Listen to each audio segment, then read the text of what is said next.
Christophe sur France Maghreb 2.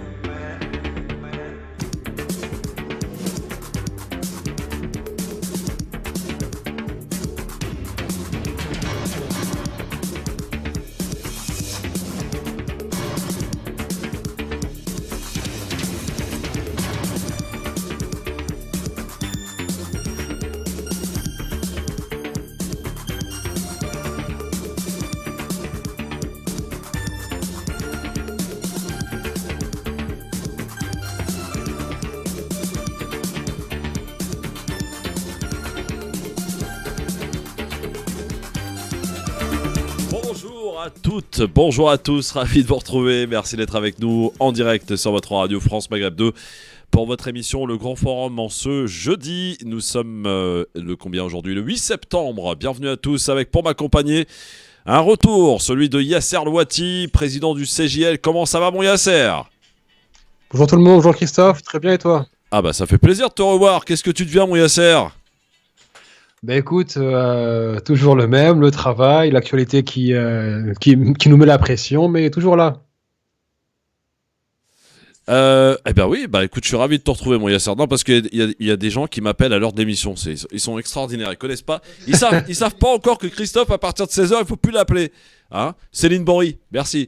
Nous sommes également avec Mam, la belle histoire. Bonjour Mam. Bonjour à toutes et à tous. Alors Mam, aujourd'hui, tu vas être dans ton rôle habituel avec 2 rendez-vous. On en reparlera évidemment, bien entendu, tout à l'heure. Ça me soulage. Ça te soulage ? Ça tombe bien. Absolument. Sofiane Garbaoui, il est journaliste et il est directeur d'une agence allemande. Comment ça va mon Sofiane ? Bah écoute, depuis la semaine dernière, c'est ça ? Oui, depuis la semaine dernière. Comment ça va ? Ça va, fatigué un peu. Mais le changement climatique... Pourquoi les Allemands, ils te fatiguent ? Non, les Allemands travaillent. Ah oui, ils travaillent, ouais. Ils travaillent, mais le changement climatique, ça fatigue. Et tu sais qu'ils viennent pomper toute autre essence, là, à la frontière. C'est pas bien, ça. Ah, on le fait bien avec les Suisses, avec les Espagnols, avec chacun son tour. Hein. Bon, alors, messieurs, soyez les bienvenus. Voici le programme pour votre émission. Le Grand Forum avec Christophe Fro sur France Maghreb 2. Tout à l'heure, la belle histoire du jour, c'est-à-dire la chronique de fin d'émission. Sans nul doute, Mam sera très inspiré aujourd'hui pour nous résumer cette émission. Le quiz, bien entendu, en fin d'émission. La battle aujourd'hui. La battle qui opposera Yasser Louati à Sofiane Garbaoui. Il y a ce mot d'ordre qui commence à monter sur les RS à propos de la Coupe du Monde au Qatar. Faut-il la boycotter ? Et vous pourrez évidemment jouer les arbitres, les amis. Poutine qui est sorti hier plutôt, une nouvelle fois avec une déclaration. Personne n'arrivera à isoler la Russie, c'est ce qu'il a dit. On en débattra tout à l'heure. Le zapping, sans oublier Mam pour la belle histoire d'un générique.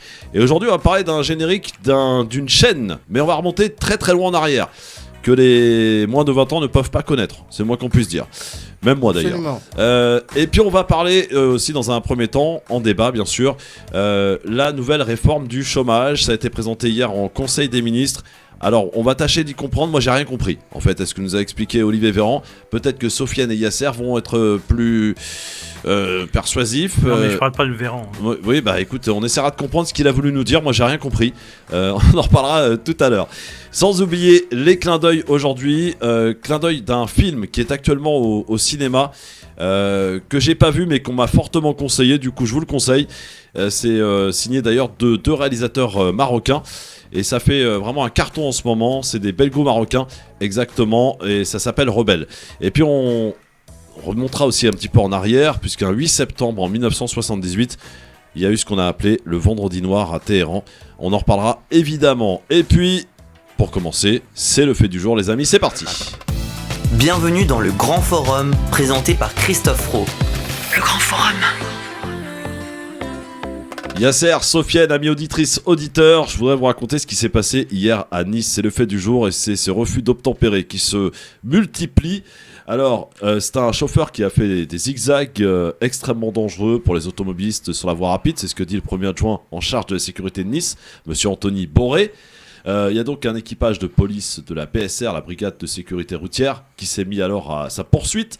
Le véhicule s'est engagé dans la rue Henri Matisse, une rue bien connue pour les Niçois, a fait un demi-tour devant le véhicule de police, a percuté le véhicule. D'ailleurs, sur la vidéo, on voit que le véhicule de police est abîmé. À 2 occasions, il l'a fait et s'est échappé bien sûr à ce blocage. Et c'est à ce moment-là qu'un des fonctionnaires de police, 23 ans, descendu sur la chaussée, a tiré une fois en arrêt cardiaque. Le conducteur, qui est d'origine tunisienne, a succombé à ses blessures. Et en 24 heures, ça fait quand même 2 personnes qui ont été tuées par des policiers lors de contrôles de police. Que pensez-vous de cette nouvelle affaire, de ce refus d'obtempérer? Est-ce qu'il faut montrer du doigt le policier qui, rappelons-le, est en garde à vue? Il a été placé en garde à vue, c'est la procédure, en fait, par les GPN, entendu par les GPN, bien entendu. Alors ça commence à faire beaucoup cette histoire. Est-ce que, Yasser Louati, tu trouves que la police a la gâchette facile? Je veux dire, c'est pas moi qui le dis, c'est quand même Amnesty elle-même qui compare la police française aux polices européennes, et elle est de loin la plus violente. Elle n'est pas la plus violente parce que ses membres sont intrinsèquement plus violents, mais c'est déjà le recrutement qui pose problème. Je veux dire, une note de 5 sur 20 suffit pour recruter un policier. Deuxièmement, le tout répressif qui s'est instauré comme une doctrine, surtout qu'il y a aussi depuis Christophe Castaner, il y a eu un changement de doctrine, ça a été celle du aller au contact. Le troisième point, c'est aussi les armes qui sont utilisées, souvent des armes létales, et on ne parle pas de ce qui est utilisé en manifestation, par exemple les grenades de désencerclement qui ont été utilisées. On a vu les ravages avec le mouvement des Gilets jaunes. Donc oui, il y a un problème, et ce n'est pas la première fois qu'un gamin de 23 ans sort son arme et tue quelqu'un avec un badge de police. On l'a vu aussi avec le drame qui a eu lieu sur le Pont-Neuf.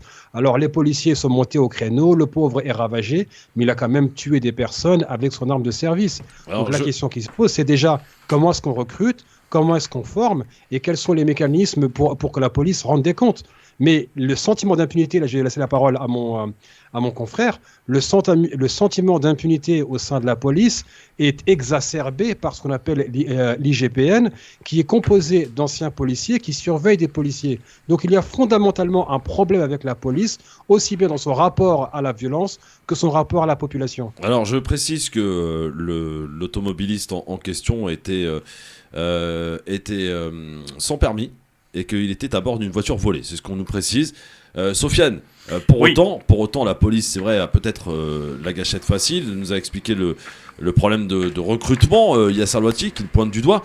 Mais pour autant, je veux dire, on a quand même, visiblement, d'après ce qu'on nous dit, un chauffard qui est dangereux, qui est susceptible de créer peut-être un accident, qui visiblement a du mal à conduire. Je pense que là, il n'y a pas lieu d'avoir une polémique.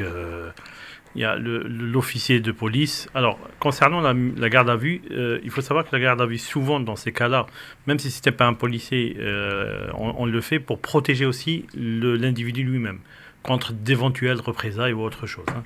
Donc, il faut surtout qu'il soit entendu et qu'il s'explique, non ? Deuxièmement, moi je pense qu'il n'y a pas à avoir de polémique. Le policier a fait ce qu'on lui a appris à faire, d'accord ?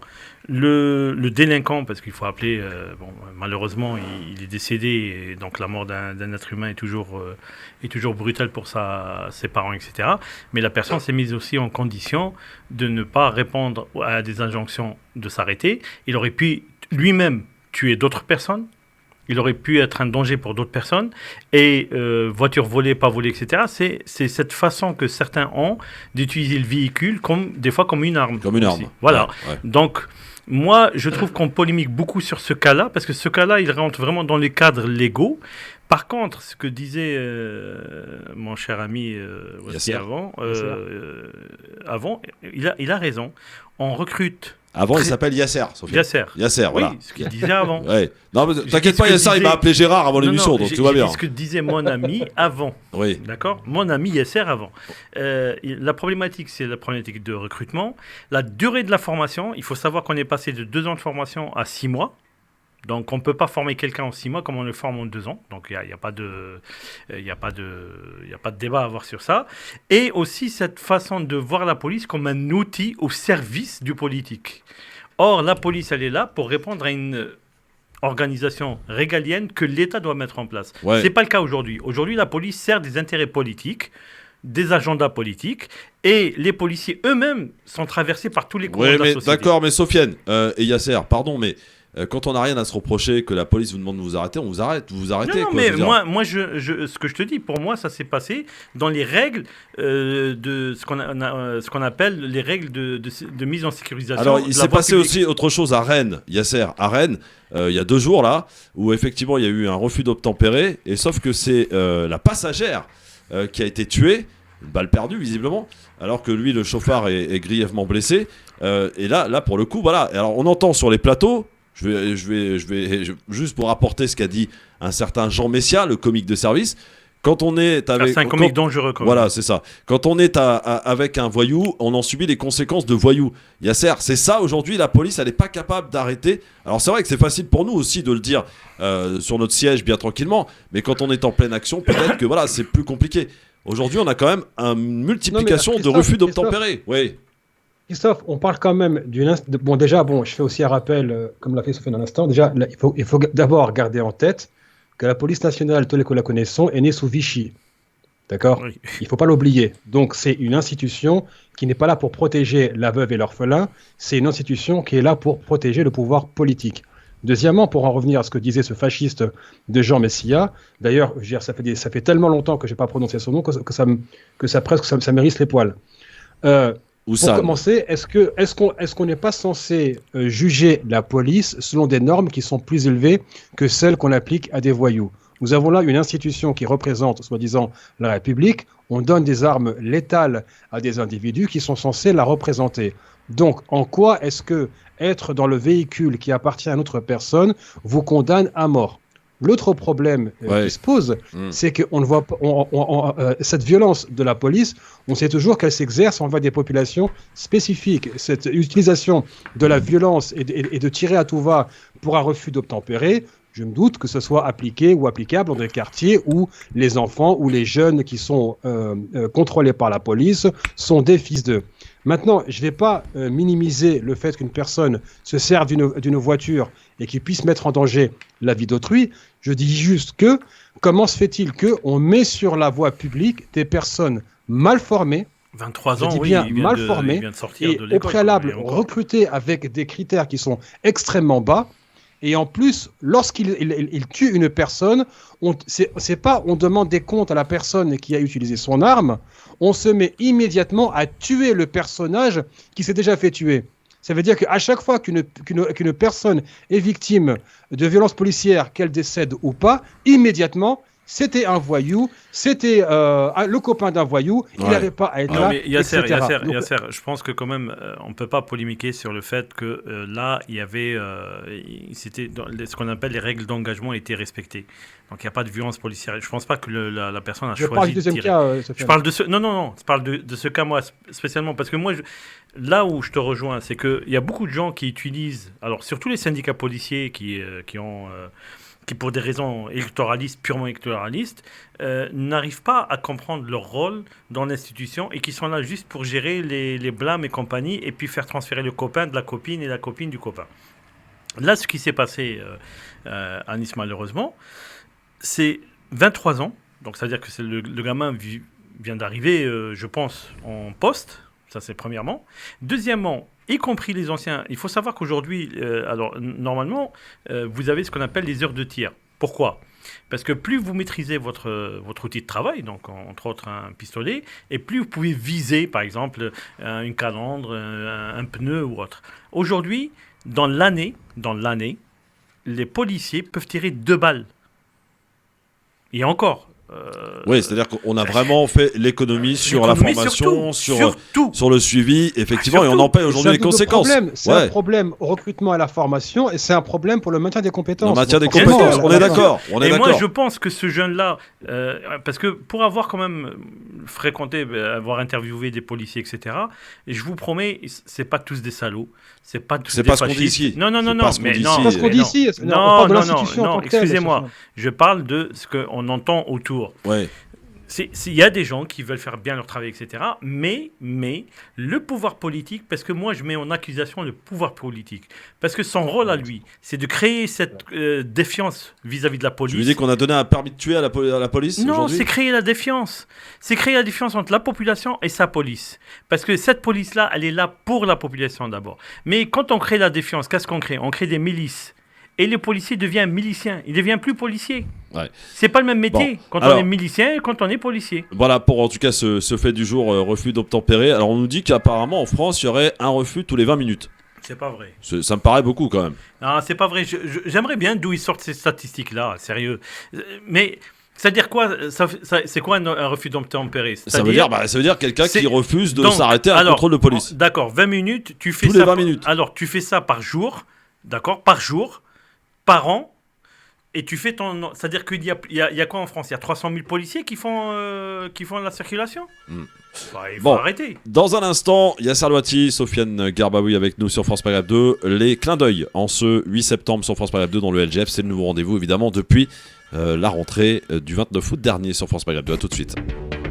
Le LGF sur France Maghreb 2, merci d'être avec nous. Jeudi, nous sommes le 8 septembre avec aujourd'hui Sofiane Garbaoui, journaliste et directeur d'agence de presse allemande, Yasser Louati, président du CJL, c'est le Comité Justice et Liberté pour tous.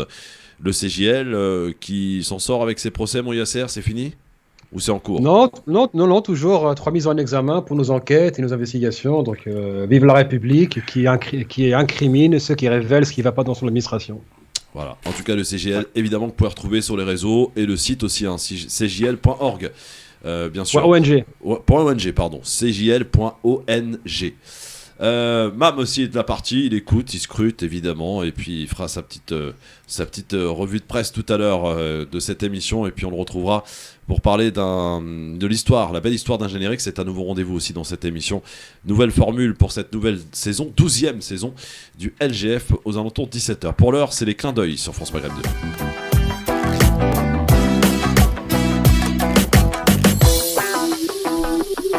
Les clins d'œil à une actualité, les clins d'œil à un artiste, les clins d'œil à un film, les clins d'œil à ce que vous voulez. En tout cas, en 1978, messieurs, dames, le 8 septembre, c'est un vendredi noir qui se déroule à Téhéran. Des heurts violents entre l'armée et les manifestants qui font quand même 180 morts en une seule journée, selon un bilan officiel. Écoutez ce petit reportage illustrant ce qui s'est passé ce jour-là. C'est un reportage de la télé belge. 8 septembre 1978, des milliers d'étudiants se rassemblent sur la place Jaleh à Téhéran. Ils protestent contre le pouvoir en place, le régime autoritaire du Shah d'Iran, Mohammad Reza Pahlavi, et réclament son départ. L'armée ouvre le feu et tire à vue, faisant de nombreuses victimes. Ce vendredi noir marque le paroxysme d'un mouvement de contestation qui agite le pays depuis 8 mois. Le nouveau monarque entend moderniser l'Iran pour en faire une puissance influente sur la scène internationale. En 1963, il met en place un vaste programme de réformes économiques et sociales. Les infrastructures se multiplient, les femmes s'émancipent et l'Iran s'occidentalise. C'est la révolution blanche. Mais des voix ne tardent pas à s'élever contre le régime. Elles dénoncent les inégalités sociales de plus en plus profondes, la corruption qui ne cesse de progresser, les atteintes à la Constitution et les affronts faits à l'islam. Les fêtes démesurées organisées par le monarque achèvent d'exaspérer la population. Le Shah reste pourtant sourd à la colère du peuple et mène une politique de plus en plus autoritaire. Je crois que je dois accomplir quelque chose. En une décennie, le pays se transforme en une véritable dictature. Les prisons se remplissent et la SAVAK, la police secrète, exerce une répression impitoyable. Pendant ce temps-là, l'ayatollah Khomeini souffle sur les braises pour que la révolution éclate et que soit renversé celui qu'il appelle le tyran. Voilà un extrait de ce reportage donc de la télé belge pour parler de ce vendredi noir en 1978.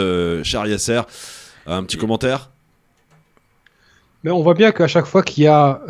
déjà, bon, il faut quand même se rappeler que l'Iran avait déjà connu un renversement, un coup d'État contre Mossadegh qui avait nationalisé le pétrole. Lui, bien sûr, était perçu comme anti-occidental. Par contre, lorsque le Shah... Enfin, le père du Shah. Bref. C'était son Pardon ? père. C'était son père qui avait créé la dynastie Pahlavi.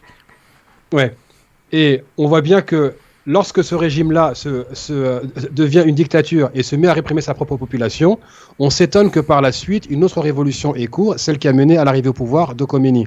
Donc, honnêtement, j'ai vraiment une réticence à regarder l'histoire de d'autres pays à travers les lentilles de lecture occidentales, parce que À chaque fois que ces populations-là se soulèvent et mettent en place un régime qui n'est pas pro-occidental, ces pays deviennent automatiquement des pays parias. Ouais. Par contre, lorsque les régimes en place réprimaient leur population, mais avaient un tropisme pro-occidental, là, bien entendu, ils étaient les bienvenus. Donc oui, les Iraniens ont tous les droits de commémorer le Vendredi noir et bien entendu de ne pas oublier les contributions occidentales qui ont fait que le régime du Shah a duré plus qu'il n'aurait dû. Ouais, Sofiane. Ouais, je dirais pas plus. Effectivement, ce fut un Vendredi noir parce que c'est quand même la première fois où le Shah a donné l'ordre à son armée de tirer à balles réelles sur les manifestants. 180 morts selon un bilan officiel. Hein. Et même plus. Oui, c'est pour ça que je dis officiel. Par contre, il y a une autre date, le 8 septembre 1951, et qui est la fin de la Deuxième Guerre mondiale. Alors pourquoi je dis ça ? C'était la signature du traité de San Francisco entre les États-Unis, l'Inde, la Birmanie, la Corée du Sud et le Japon. C'était à ce moment-là où le Japon a recouvré son indépendance vis-à-vis de la tutelle américaine. Donc c'est quand même des dates comme ça, et c'est pareil, c'est des dates qui sont oubliées dans l'histoire. Et comme tu disais Yasser, et ça je te rejoins complètement, on a tendance à regarder ce qui se passe dans l'histoire avec ce prisme européen qui se veut être le référentiel qu'on doit tous suivre. Alors, autre clin d'œil, c'est un film actuellement qui est sorti le 31 août au cinéma, un film de Adil Belharbi et Bilal Fallah, un film qui apparemment est sorti au cinéma donc depuis le 31 août et qui apparemment crée beaucoup d'émotions à chaque fin de séance. Visiblement se coule des larmes des spectateurs qui sont en larmes. Je propose d'écouter la bande-annonce. C'est l'histoire d'un Belge qui part en Syrie, qui est recruté par Daesh, et il paraît que la fin est assez fabuleuse. Kamal Wazaki est une célébrité locale. L'été dernier, il s'est rendu en Syrie comme agent humanitaire. Un jour, tu seras fier de nous. Tu es mon fils. Je t'aime.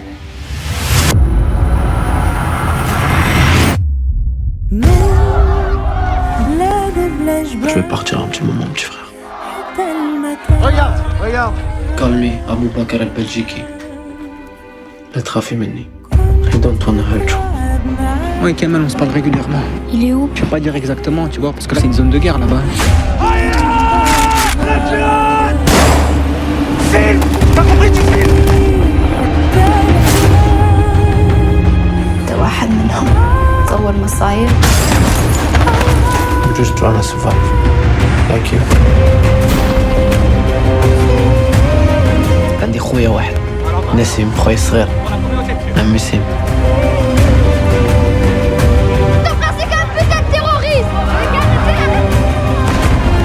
Je veux venir, je vais être avec toi, Kamal.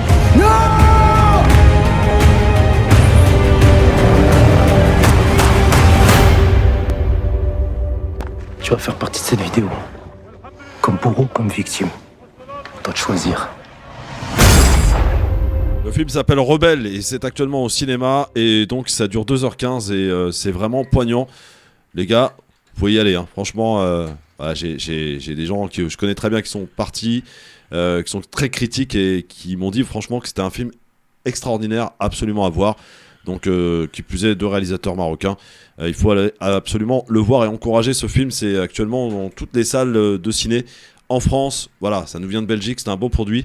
Donc allez-y. Et puis tiens, puisqu'on en est dans les clins d'œil aussi, c'est en 1991 la mort d'un Brad Davis. Ça vous dit quelque chose, Brad Davis, messieurs ? Non. Ah bon, bah, si je vous dis Midnight Express en 1978. Oui, voilà. Donc c'est un acteur américain qui nous a quittés en 1991, donc Brad Davis.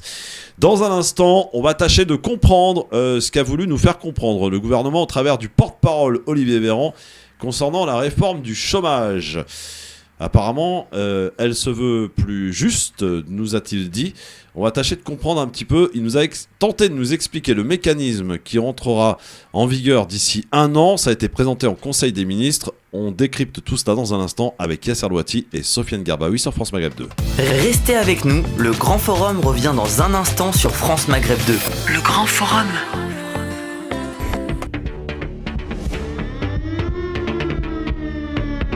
Le Le LGF, merci d'être avec nous. La battle, tout à l'heure, vous pouvez voter d'ailleurs sur le grand forum FM2 sur Twitter. À la suite de différentes annonces d'ONG, mais aussi de certains députés qui appellent à quelques semaines maintenant de coup d'envoi de la Coupe du Monde 2022 au Qatar. Ça va faire bizarre d'ailleurs de jouer la Coupe du Monde en plein hiver. À la boycotter pour diverses raisons, et c'est pas les raisons qui manquent. L'hiver, c'est pas partout en plein hiver. Hein. Ouais, non, mais d'accord, mais chez nous, en plus, en plein milieu de championnat, ça chamboule un peu les calendriers, mon Sofiane. Et alors bah oui, non, mais je te donne l'info, moi après, faites ce que vous voulez. La Coupe d'Afrique, quand on veut la faire, il faut pas que nos joueurs y aillent parce que le championnat européen se vend. Maintenant, on fait une Coupe du Monde au Qatar, et ben on change. Hein. Alors, tout ça pour dire, est-ce qu'il faut la boycotter, cette Coupe du Monde, comme lance des appels sur les réseaux sociaux, comme certaines ONG, comme Alexis Corbière, par exemple, député, nous le demande. Yasser est plutôt pour, la paille au boycott, Sofiane est contre. Ils en débattront tout à l'heure dans une battle. Évidemment, vous pourrez faire vous aussi les arbitres, bien entendu, sur France Maghreb 2. Pour l'heure, je voudrais qu'on parle de la réforme de l'assurance chômage. Au menu du Conseil des ministres, c'était hier matin. Le système actuel est prolongé, mais il y a du changement en vue dans un an, avec une idée majeure, répondre aux difficultés de recrutement en faisant évoluer les conditions d'indemnisation des chômeurs en fonction de la conjoncture. Écoutez Olivier Véran, le porte-parole du gouvernement, qui a tenté de nous expliquer. Vous allez me dire si vous avez compris quelque chose. À terme, nous voulons rendre l'assurance chômage plus incitative et plus protectrice. La bonne santé de notre marché du travail, c'est l'occasion de mener des réformes que notre système attend depuis longtemps et qui permettront d'atteindre le plein emploi. Lorsque la période est propice au plein emploi, lorsqu'il y a beaucoup d'emplois disponibles à pourvoir, eh bien, le régime de protection d'assurance chômage doit être plus incitatif pour aller chercher un emploi. Et à l'inverse, si nous devions connaître à nouveau, nous ne le souhaitons pas évidemment, des périodes de chômage plus intenses que celles que nous connaissons aujourd'hui, alors le régime doit assurer la protection de celles et ceux qui ne peuvent pas accéder au marché du travail parce qu'il n'y en aurait pas de disponible. Incitative et protectrice, le texte qui sera débattu au Parlement le mois prochain. Donc c'est très rapide. Yasser, ça te parle ? Est-ce que cette manière de voir les choses paraît faisable? En fait, moi, quand j'entends Véran ou le reste du gouvernement parler de mesures incitatives ou que l'assurance chômage doit être plus incitative quand il y a des postes à pourvoir, moi, je comprends coercitive.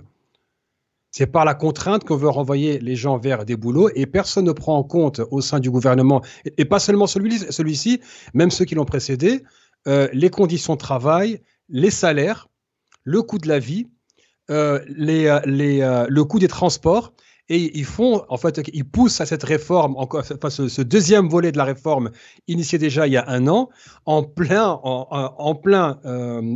situation où nous avons une inflation galopante, une crise énergétique qui pointe le bout de son nez et une contestation sociale qui est en train de s'organiser. Moi je dis franchement au gouvernement, bonne chance, allez-y.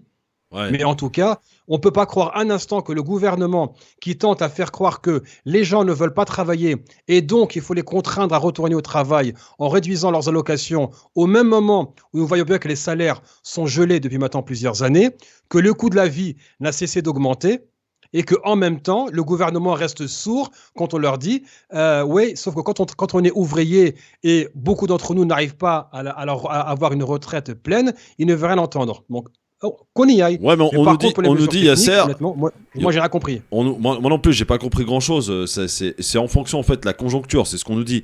Les règles seront pas les mêmes selon que l'on soit dans une période plein emploi ou pas. Et c'est ce qu'on est en train de nous expliquer. Pour autant, est-ce qu'il faut quand même pas faire évoluer cette allocation chômage ou cette manière de voir les choses, parce qu'il y a quand même aujourd'hui, je vous le dis clairement, il y a des gens qui gagnent moins en allant travailler. Si tu prends en considération les frais de transport, les frais de garde pour les enfants, si tu es payé au SMIC, crois-moi qu'il y a des familles qui se retrouvent à être plus confortables en n'allant pas travailler qu'en allant travailler. Ça leur coûte, en fait. Non, c'est pas vrai. Tu vois, ça, c'est les arguments qui sont martelés aussi bien par la droite que par le MEDEF. Bon, en tout cas, tu me diras, le gouvernement Macron aussi. On vit quand même dans un pays où on a 3,3 millions de précaires. D'accord ? Donc, qui dit précaire, et crois-moi, moi je l'ai été, mon premier CDI, je l'ai eu passé 35 ans. Ça veut dire du moment, et pourtant j'ai fait des études, etc. Toute ma vie, j'ai été précaire. CDD, intérim, chômage, etc. Donc maintenant, on veut nous faire croire que soi-disant, certaines personnes, en cumulant les prestations sociales, s'en sortiraient mieux, bah forcément, oui. Si on touche une allocation et qu'on paye moins cher ses transports et qu'on a le droit à l'appel, etc., forcément, au bout du bout, on paye moins. Mais quand celui qui travaille, pourquoi est-ce justement, on ne réévalue pas les salaires ? Pourquoi est-ce qu'on ne fait pas en sorte que la valeur travail soit récompensée ? Donc, on ne peut pas d'un côté maintenir les salaires à un taux historiquement bas par rapport au coût de la vie et dire à ceux qui sont justement dans une situation où on a une aide sociale qui me permet de pouvoir garder mes enfants, par exemple, non, le criminel, c'est vous. Je rappelle en même temps que ce même discours qui est à criminaliser ceux qui reçoivent des prestations sociales, et encore une fois, c'est faux de croire que les chômeurs ne veulent pas aller travailler. C'est faux. Il y en a, Yasser. Non, mais pas. Il y en a. Mais pas tant que ça. Non, mais il y en a des chômeurs qui veulent pas bosser. Arrêtez. Oui, mais ils veulent pas être du populisme. Là, tu peux pas me dire. Non, mais ils veulent pas.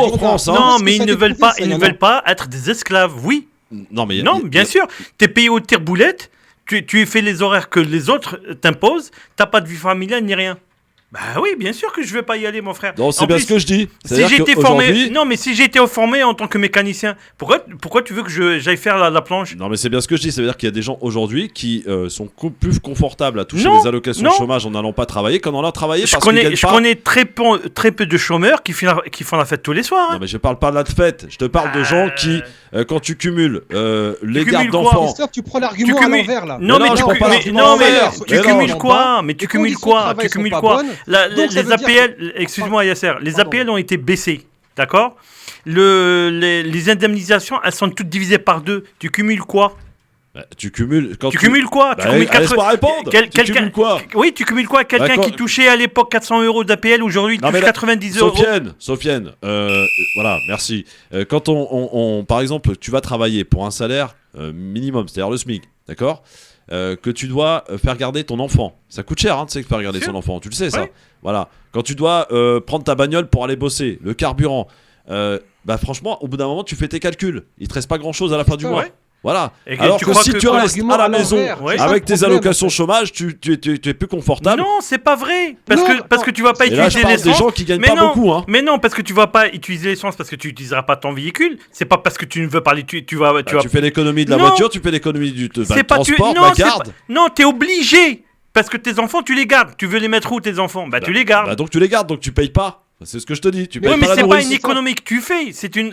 T'as une obligation, c'est un choix. Soit tu nourris tes enfants à la fin du mois, jusqu'à la fin du mois, soit tu les nourris pas. C'est ça que ça veut dire. Aujourd'hui, c'est pas je fais une économie parce que je vais gagner de l'argent. Il y a des secteurs, excusez-moi, il y a des secteurs, par exemple, dans le bâtiment, dans la restauration, ils cherchent du boulot, ils cherchent des gens pour travailler. Bien sûr. Mais quand ils vont à tous les patrons, ils vous disent mais ils veulent avoir quelqu'un de 21 ans. Ils veulent avoir quelqu'un de 21 ans avec 22 ans d'expérience. Bon, Yasser, pourquoi ils trouvent pas ? Payé au SMIC. Pourquoi ils trouvent pas, Yasser ? Tu me poses la question, tu ne me laisses pas répondre, donc moi je vais arrêter. Réponds, mon vieux, vas-y. Depuis tout à l'heure, je te dis que tu prends l'argument à l'envers. Ça veut dire qu'on a tellement dévalorisé la valeur travail.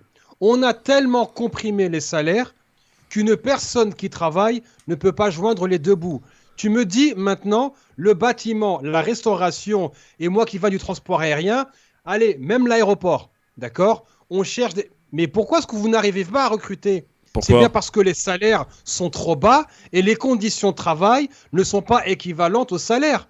Donc tu ne peux pas dire à une personne qui a fait des études ou qui a été formée pour un métier spécifique, « Ah mais ça recrute là-bas, il faut que tu y ailles ». Tu sais, toute proportion gardée, tu sais, la plupart des dictateurs aussi sont arrivés à avoir le plein emploi. Comment est-ce qu'ils en sont arrivés ? Tu réduis les salaires au ras des pâquerettes. Et ensuite, tu les obliges en leur disant, vous n'aurez aucune prestation. Tu vas avoir quoi ? Des travailleurs pauvres. C'est le modèle allemand qu'on nous encense du matin au soir, des gens qui travaillent et qui n'arrivent pas à se payer le loyer et qui vivent dans leur voiture. C'est exactement ce qui se passe depuis maintenant 2 ans aux États-Unis, avec la grande démission qui a commencé en plein Covid. Les gens travaillent, ne peuvent plus subvenir à leurs besoins, ne serait-ce qu'en payant un loyer. Donc, là, maintenant, il faut prendre le problème à l'envers et dire au patronat, avec le CICE et avec toutes les aides que vous avez cumulées qui se chiffrent en dizaines de milliards d'euros, plus l'évasion fiscale qui se chiffre à 100 milliards par an, pourquoi est-ce que les salaires n'ont toujours pas été revalorisés? Et pourquoi est-ce que dès qu'on met la question des salaires sur la table, elle est automatiquement balayée d'un revers de main? Donc Christophe, de grâce, il ne faut pas répéter ce que la droite répète depuis une trentaine d'années. Non, je répète pas la droite. Ils vont plus être au chômage. Mais non, mais arrêtez de dire n'importe quoi. Je vous prends, moi, des gens que je connais autour de moi. Je veux dire, je suis dans le concret, moi. Oui, mais dans l'écrit, tu connais combien de personnes? Vous non plus. Non, mais vous n'êtes pas le baromètre. Non, mais nous, on se prétend pas être le baromètre. Ouais, écoute, voilà. Tu connais combien de personnes qui veulent pas travailler parce que ça leur fait plaisir? En tout cas, moi, je te dis, il y a des jeunes aujourd'hui, ils veulent pas faire du travail de saisonnier, par exemple, parce que c'est super mal payé, c'est beaucoup trop d'heures. Tu es en train de répondre, mais tu réponds à tes... Du coup, on est obligé d'aller chercher de la main-d'œuvre en Tunisie. Ouais, mais tu réponds à ta propre question. Beaucoup trop d'heures et très mal payé. Donc c'est une question. Alors, si je il n'y a pas que le salaire. Il y a pas que le salaire. Quand tu as fait un bac plus 5, tu vas pas faire les vendanges. C'est une question de salaire. Mais non, il n'y a pas que les salaires. Il y a le respect aussi du savoir-faire. On paye un savoir-faire. On paye une disponibilité. On ne paye pas les gens juste pour se faire plaisir de les payer. À ce moment-là, on prend des esclaves, ça revient encore moins cher. Ouais. Maintenant, quand quelqu'un a fait un bac plus 5, tu vas l'envoyer faire les vendanges? Bah, si c'est pour payer ses études, pourquoi pas? Non mais Christophe, là non mais franchement, là c'est vraiment un discours populiste mais à deux balles. Je peux pas dire à personne. Yasser, pendant tes études, t'as bien travaillé, non? Non, c'est pas la même chose. On parle pas de la même chose. On parle des gens qui sont au chômage, c'est-à-dire les gens sont au chômage, et ils sont pas en train de faire des études. Si tu parles pour aller faire des vendanges. Moi je connais combien de personnes qui ont été faire les vendanges pour payer leurs études. Ouais, mais ça c'est des gens qui ont un avenir, ils sont en train de construire leur avenir. Là, on parle de gens qui travaillent, qui sont en poste, etc. Qui a un bac plus 5 et qui est obligé d'aller faire les vendanges parce que sinon on va lui enlever ses allocations. Sofiane, bouge pas, on va prendre quelqu'un qui travaille à Pôle emploi. Ça tombe bien. Jamel. Oui, bonjour à tous. Bonjour à toutes. Bonjour Jamel. Alors toi, tu travailles à Pôle emploi. Tu peux nous le dire. Il y a du taf ou pas? Vraiment, Jamel. Alors, Pôle emploi, oui et non, il y a du taf. On a des secteurs qui sont en tension. On a les métiers de la santé qui sont en tension. On a les métiers de la sécurité. Je sais que sur le 95 et même sur l'Île-de-France, c'est un gros plan d'action qui est lancé. Parce que voilà, va falloir former les gens, parce qu'on a le Grand Paris, parce qu'on a les populations qui viennent, on a les choses olympiques, on a les jeux qui arrivent. On a pas mal de choses. D'accord, on va former Jamel. Attends, laisse-le parler. Laisse-le non, j'écoute la question. Pose ta question. Juste une question. C'est-à-dire qu'après les Jeux Olympiques, on aura besoin de moins d'agents de sécurité. On est bien d'accord. On en fait quoi? Moi, c'est les questions que je soulevais. Mais on a énormément de personnes qui veulent faire ce métier de la sécurité. Donc les montées en compétences, c'est plutôt pas mal. Oui, mais Jamel, quand on écoute Yasser et Sofiane, ils nous disent que le problème aujourd'hui du chômage serait réglé, en tout cas en grande partie, si on augmentait déjà les salaires. On n'a pas dit ça, Christophe. On n'a pas dit ça. Non, c'est pas ce qu'on a dit. On n'a pas dit ça, Christophe, c'est pas vrai. Bon, alors, plus également le respect, les conditions de travail, etc. C'est ce que vous avez dit. Tout à fait. Bon. Je suis tout à fait d'accord. Jamel. En fait, le chômage, en fait, il faut avoir une certaine flexibilité pour traiter le chômage, puisqu'on a des couches de population qui ne sont pas pareilles. Donc, balancer, moi, ce que je dis, même au boulot, on a des trucs qui sont... Pôle emploi, déjà c'est un animal à deux têtes entre ACDIC et NPE. Et en plus, derrière, on a un aspect statistique, on a le ministère du Travail au-dessus. On a un aspect statistique. Moi, c'est un aspect que... Moi, je traite pas des chiffres, moi. Je j'aide des gens. Moi, mon but, c'est d'aider des gens. On a des gens qui sont diplômés Bac plus 4, Bac plus 5. Ouais. Et j'en ai qui me disent, moi, il me faut un boulot alimentaire. Et moi, j'ai quelqu'un qui est parti prendre un boulot d'employé, en employé de libre service. Parce que voilà, dans sa branche, on ne trouve pas. Et puis t'as aussi des jeunes qui débarquent. Plus 5 qui ont fait des burn-out. Ouais, mais Jamel, t'as aussi des jeunes qui débarquent, qui sortent des études et qui se disent, moi, je travaille pas à moins de 3 000 €. Exact. Écoute. Les jeunes, en plus on a quelque chose qui est sorti au 1er mars, le CEJ, le contrat d'engagement jeune. On leur donne, si éligible, 500 € pour les aider, c'est de l'intensif, et c'est plutôt pas mal. Mais un jeune qui arrive avec un diplôme, moi, il n'y a pas que les jeunes, hein. Il n'y a pas que les jeunes. Moi, j'ai des gens qui viennent et qui ont certaines prétentions salariales. Je peux les comprendre.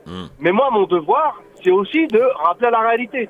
Moi, je fais le grand écart entre les deux, et c'est sûr que quand on arrive, on n'a pas d'expérience, on demande 3 000 €. Les domaines, on est prêt à payer 3 000 € net, je parle bien en net, 3 000 € net ou même brut. On peut même mettre le brut. Là, ils sont très très restreints. On est d'accord. Ouais. Donc, il faut refaire un petit ménage et Et je pense qu'il faut pas non plus personnaliser de trop, mais être un peu plus logique. D'accord, C'est merci. logique. Merci mon Jamel en tout cas Mais, pour... tu vois, ouais. Véran, il a dit quelque chose que personne n'a écouté. Il a parlé d'assurance chômage. Ouais. C'est une assurance, d'accord? Elle te dit pas dégage parce que parce que tu veux pas travailler ou un truc. Une assurance chômage, elle est là pour prendre en charge quand les conditions sont remplies, c'est-à-dire tu perds d'emploi, etc. Déjà, l'accès à l'assurance chômage, déjà, il est compliqué parce que là, moi, je suis en train d'écouter, oui, ça coûte quoi? Sur les 4 millions de chômeurs qui sont inscrits, il y a moins de la moitié qui sont indemnisés. Bon, on continue d'en parler dans un instant avec vous au 01 40 33 9000. Vous êtes peut-être patron d'entreprise, dites-nous les difficultés que vous avez peut-être à recruter, ou vous êtes au contraire au chômage et vous avez du mal à trouver du travail. Appelez-nous 01 40 33 9000. Ne bougez pas, le Grand Forum revient dans un instant. Le Grand Forum sur France Maghreb 2. Le LGF sur France Maghreb 2 avec Yasser Louati, le président du CJL, Comité Justice pour tous, avec Sofiane Garbaoui, journaliste et directeur d'agence de presse allemande, avec Mam, qu'on va retrouver dans un instant pour la belle histoire des génériques, pour revenir un petit peu en arrière, et on va parler d'une chaîne historique, et un générique d'un JT notamment, et on a Chouchou qui est avec nous au 01 40 33 9000, une fidèle du LGF, qui veut nous parler de son cas, les gars. On est dans le concret là, on écoute les gens, on parle de l'assurance chômage. On parle de cette réforme du chômage qu'entend mener le gouvernement. Ça a été présenté hier en Conseil des ministres. Alors, pour résumer, ce sera selon la conjoncture. Si on est dans du plein emploi, on va un petit peu durcir un peu les règles. Et si on est dans une crise où justement il y a moins d'emplois, on va adoucir les règles concernant le chômage. Si j'ai bien compris en tout cas, et je pense que c'est ce qu'a tenté de nous expliquer Olivier Véran, qui est en pleine aujourd'hui et qui revient un peu en arrière. Vous avez suivi d'ailleurs sur l'effet des masques. Là, il présente à limite ses excuses. Bon, il a un livre à vendre, hein, c'est normal en ce moment, en disant voilà, on s'est trompé sur les masques en 2020. C'est ce qu'on appelle des excuses payantes. C'est ça. Chouchou est avec nous. Bonjour Chouchou. Bonjour. Bonjour. Alors, racontez-nous votre cas, ma chère Chouchou. Ben, moi, j'ai travaillé dans la restauration, en cuisine. Et à chaque fois, on parle de la restauration comme on parle des travailleurs comme étant des feignants, ou à chaque fois on parle des jeunes comme chaque génération on dénigre les jeunes de toute façon, toujours la même chose. Mais dans la restauration, je suis désolée, moi je faisais entre 60 et 70 heures par semaine, mais les heures n'étaient pas payées, les heures supplémentaires n'étaient pas payées, donc j'étais payée 35 heures. Mais en 35 heures, mais c'était un SMIC hôtelier, donc j'étais rémunérée à un SMIC inférieur. J'étais pas payée au SMIC que tout le monde connaît. Ouais, mais là c'est de l'esclavagisme là. Ah mais oui, carrément. Ça, hein. À l'époque, je gagnais 850 € pour travailler 60 et 70 heures par semaine. Et en plus, on n'embauche pas une personne pour faire le travail d'une personne. Non, en fait, on embauche une personne pour faire le travail de 2 voire 3 salariés. Il y a même des établissements, des restaurants où il y a des serveurs qui donc font le service en salle, doivent passer ensuite en cuisine pour nous filer un coup de main, et nous on part à la plonge pour faire la plonge. Ouais. Donc il y a ça aussi, il faut arrêter de traiter, je parle pas de vous, hein, mais de certaines personnes qui parlent des gens comme étant des feignants, des feignasses. Non, on est payé au lance-pierre. Moi j'ai fait une dépression à cause de ça, parce que je travaillais 70 heures. 70 heures on paye même pas les heures supplémentaires. Mon neveu, lui, il n'y a pas si longtemps que ça, il voulait devenir serveur en attendant de trouver autre chose. Mon neveu a 22 ans, donc c'est pas un feignant. Mon neveu a 22 ans, il s'est dit je vais travailler dans la restauration. Moi je lui ai dit ce que j'ai subi. Il m'a dit ça a peut-être changé. Donc il est devenu serveur. Et le patron lui a dit d'entrée, le premier jour de travail, il lui a dit je te préviens, je te payerai pas les heures supplémentaires. Ici c'est comme ça. Et après, ils disent qu'il n'y a personne pour les postes. Merci Chouchou, c'est un bon témoignage en tout cas.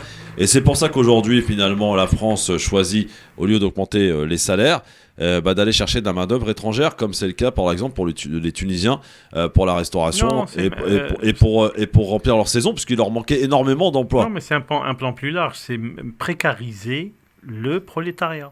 Parce que tu vas mettre en concurrence des pauvres contre des pauvres. Parce que les gens qui vont ramener, c'est pas des bacs plus 10, hein. Ouais. On va ramener des serveurs. Mais en plus, on enlève la main-d'œuvre que la Tunisie a besoin aussi dans ce secteur. Oui. Voilà, la France vient servir en quelque sorte. Il faut. Ça, c'est une vieille tactique colonialiste, capitaliste, tout ce que tu veux, qui est de créer des tensions entre les pauvres. Ouais. Alors, quelle serait la meilleure réforme, la plus juste, la plus juste en fait finalement, Yasser? On augmente les salaires, première chose. On améliore les conditions de travail, deuxième chose. On fixe des règles par rapport aux heures supplémentaires. Qu'est-ce qui serait la meilleure règle selon toi? Parce que c'est bien beau de critiquer, mais il faut proposer. On régule aussi l'actionnariat. Il faut que la valeur travail, encore une fois, troisième fois que je le dis, il faut que ce soit la valeur travail qui prime. Or, c'est la valeur capitale qui prime aujourd'hui en France. Et on ne peut pas expliquer que des entreprises, d'un côté, reçoivent des subventions publiques et délocalisent ou bien licencient en masse, et en même temps, alors que les salaires n'augmentent pas, on entend à chaque fois que les dividendes payés pourraient couvrir 2 fois le budget de l'assurance chômage. Donc il y a un moment, il faut vraiment se poser la question, quelles sont les valeurs qu'on tente de protéger? Est-ce qu'on tente de protéger la rente qui ne revient qu'à une poignée, ou est-ce qu'on tente de protéger le travail et qui est en fait détenu en tout cas par l'écrasante majorité de la population? C'est pas une question d'une mesurette ici ou là, c'est qu'est-ce qui prime d'abord. Et l'économie telle qu'elle est, encore je vais même prendre un exemple par rapport à si on veut comparer entre la France et l'Allemagne, l'économie française, son architecture repose sur des grands groupes. Ce n'est pas une entreprise qui favorise les PME, ce n'est pas une entreprise qui favorise encore moins le salariat. D'ailleurs, j'ouvre une parenthèse, qu'on ne confonde pas travail et salariat. Mais ça, c'est un autre débat. Pour comparer maintenant avec l'Allemagne, lorsque le chancelier ou la chancelière allemande part à l'étranger, vous avez une armada de PME. En France, lorsque le président, le monarque français va à l'étranger, il y a une dizaine de PDG. Parce que c'est comme ça que ça fonctionne. Donc l'économie ne travaille pas pour les PME, elle travaille pour les grands groupes, les mêmes qui sont accusés d'écraser et de comprimer les salaires et de ne pas payer leur part d'impôts. Donc non, encore une fois, Christophe, ce n'est pas une question de mesurette ici et là, c'est de revoir qu'est-ce qui prime en France. Sofiane, rien à rajouter? Après, il faut que l'État soit à son tour, ne soit pas payé quand je paie quelqu'un. Dans une entreprise, quand tu payes un salarié, il faut savoir que tu payes l'État aussi. Oui, il y a ce qu'on appelle des charges. Non. On appelle ça alors, ça dépend. Si on est à droite, on appelle ça des charges. Si on est à gauche, on appelle ça des cotisations. D'accord? Sauf que aujourd'hui, quand même, le constat est fait. Parce qu'il faut savoir que sur un salaire, il y a 67% de charges. Or, ça, c'est censé contribuer au développement des hôpitaux, des enseignants, enfin de payer les enseignants, payer les hôpitaux, les policiers, tout ça. Mais il est évident que cette pression sur les salaires, parce que plus tu augmentes, parce que moi j'ai discuté avec beaucoup de chefs d'entreprise qui me disent, moi je veux bien augmenter mon salarié, mais je ne peux pas l'augmenter parce que si je lui donne 1 euro, je vais payer 1 euro. Assommé par les charges, quoi. Voilà. Ça. Ouais. Mais le problème, c'est que en même temps, on est en train de dire qu'il faut réduire tout. On réduit l'investissement dans les hôpitaux, dans l'enseignement, etc., parce qu'il n'y a pas assez d'argent. Donc là, je rejoins notre ami Yasser qui a expliqué que quand même, en France, il y a à peu près 10 grands groupes qui vivent de la rente. C'est le fameux 440. Alors 440, c'est juste un système où il y a tous les jours, il y a 4 grandes entreprises qui rentrent dans le calcul d'une sorte de panier. Voilà. Mais dans le 440, il y a en réalité 10 grands groupes qui font le beau temps et la pluie. Qui eux s'en foutent, parce que eux, leurs impôts, ils les paient à l'étranger. J'ai bien compris. Bon, en tout cas, voilà, on sera peut-être amené à en reparler. On a eu les explications, les éclaircissements de nos amis Sofiane Garbaoui, et Yasser Louati dans un instant.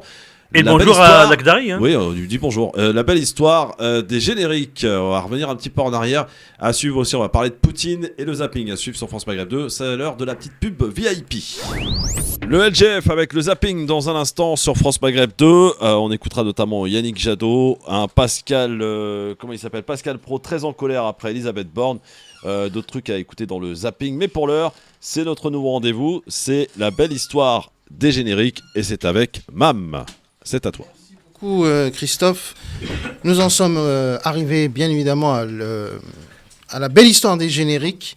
La belle histoire des génériques qui va vous parler d'un générique d'ouverture d'antenne. Alors, vous savez, les moins de 20 ans, les moins de 30 ans ne peuvent pas connaître les ouvertures ou les fermetures d'antenne, puisqu'avant, la télévision française s'ouvrait à une heure raisonnable du matin, et puis se concluait le soir après 23h, puisqu'après 23h, la télévision fermait, tout simplement. Il n'y avait plus d'images, plus de son.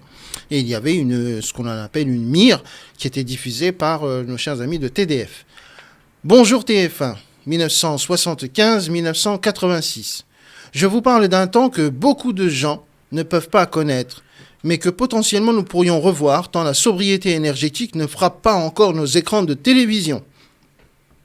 Aujourd'hui, place à la nostalgie pour évoquer le mythique générique d'ouverture d'antenne de TF1 diffusé entre 1975 et 1986. À cette époque, la télévision française n'émettait pas 24 heures sur 24, TF1 ouvrait son antenne à 10h30, Antenne 2 à 14h30 et FR3 entre 18h45 et 19h. Vous avez vu, les temps ont bien changé. Quant à une nouvelle première chaîne qui émet le 6 janvier 1975 en noir et blanc, TF1 fait appel à la créatrice Catherine Chaillet, qui avait auparavant habillé l'antenne de la 3e chaîne de télévision en couleur de l'ORTF. C'est à elle que l'on doit le fameux logo historique et iconique de TF1 en jouant sur le T et le F, s'imbriquant parfaitement avec le chiffre 1. Pour la musique, la une donne carte blanche au célèbre compositeur Vladimir Cosma, qui composera une musique très trompette et grandiloquente, propre à l'ORTF des années de Gaulle. Voici d'ailleurs un exemple avec le premier générique, ce générique qui a ouvert l'antenne de TF1 le 6 janvier 1975.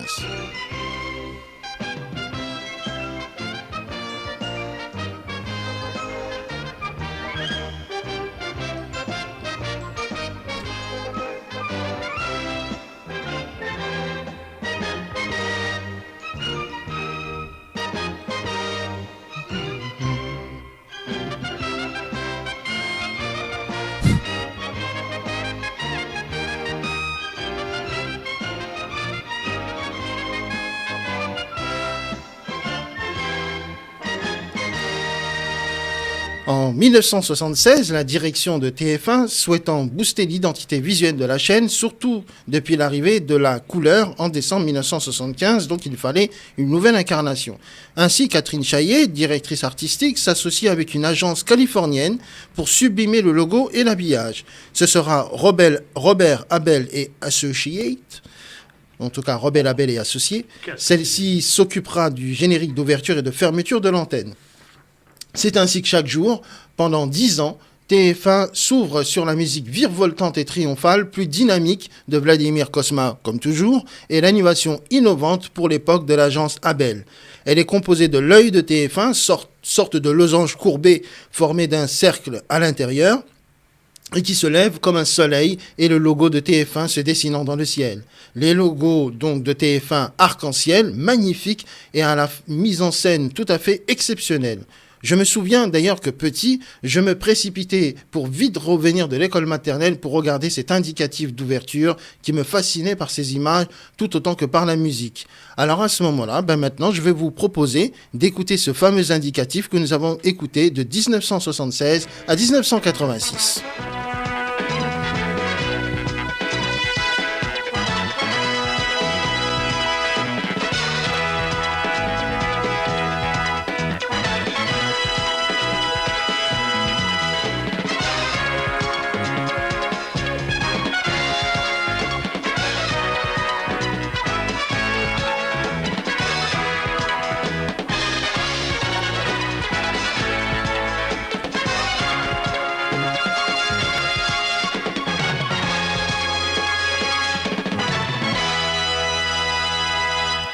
Ça s'appelait Bonjour TF1 et vous voyez que la musique est beaucoup plus dynamique que la précédente qu'on vous a diffusée. Et là maintenant, nous allons écouter le générique de fermeture d'antenne, toujours les mêmes créateurs et qui s'appelle tout simplement Bonne nuit TF1.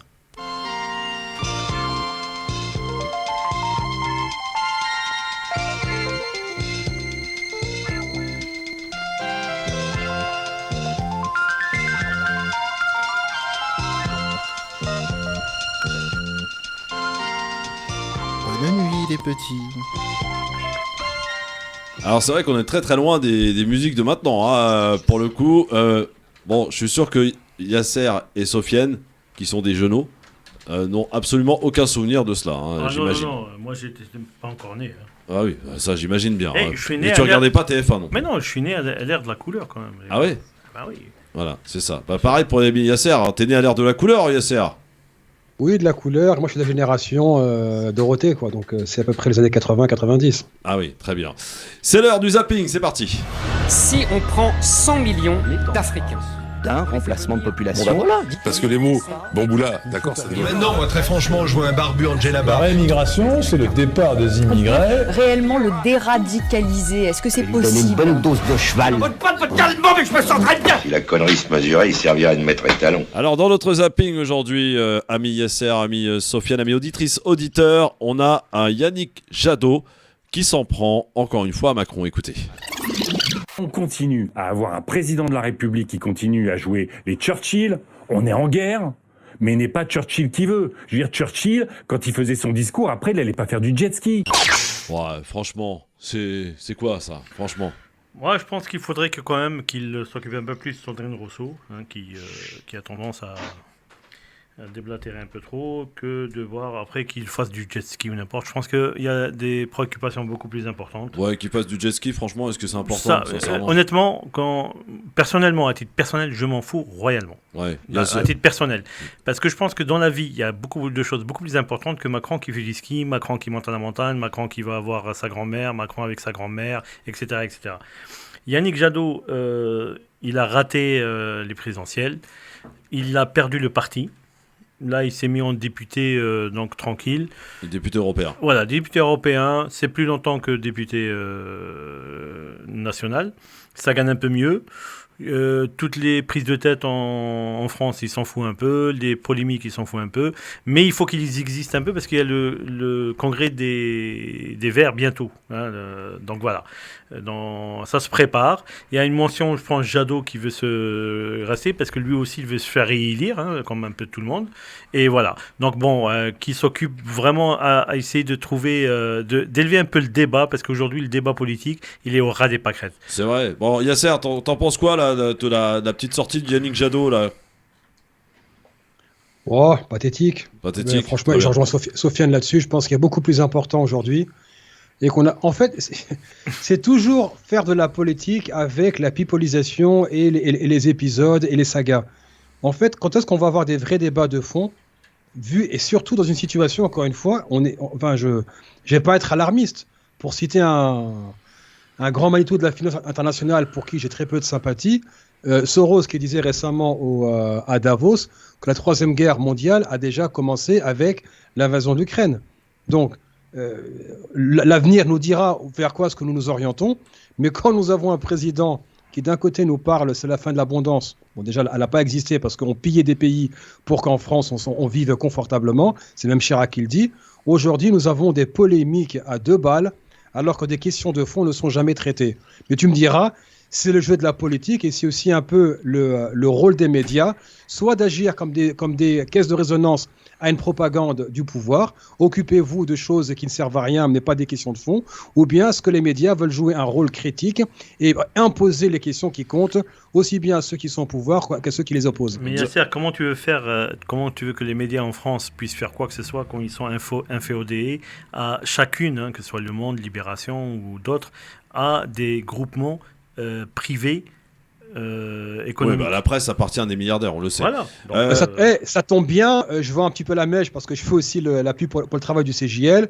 On travaille justement sur un rapport qui va couvrir la couverture médiatique de l'élection présidentielle. Et on a choisi le service public, qui est lourdement propriété de l'État, et la presse privée, comme vous le dites, 90% de la production médiatique française appartient à 10 milliardaires. Et en même temps, elle est lourdement subventionnée par l'État. Donc là, on verra avec le rapport du CJL, est-ce que la presse a fait son travail de contre-pouvoir ou bien est-ce que les médias ont été des relais de propagande comme ce qu'on aurait pu voir sous Ben Ali ou autre. Là, excusez-moi, rapide, une petite info. Dernièrement, il y a eu le discours de Macron devant les ambassadeurs. Ouais. Était invité le Média France, qui est le groupement, tu sais, c'est l'agence qui gère, voilà. Ouais. Et les journalistes ont fait une mention de défiance vis-à-vis de ce discours, parce qu'ils ont répondu au président clairement, nous ne sommes pas les supplétifs de l'Élysée. Ouais. Voilà. Bon. Alors, autre chose dans le zapping, dans un collège à Saint-Denis, dans le 93, le règlement le stipule, pas de claquettes chaussettes. À la sortie du collège, au pied des élèves, pas d'entorse au règlement. Tous en basket, pas de claquettes chaussettes. La consigne est écrite noir sur blanc. Les claquettes chaussettes sont interdits. Une précision qui figure depuis plusieurs années au règlement intérieur de ce collège de Saint-Denis, certainement dépassé par une mode qui fait fureur jusque dans les clips de rap.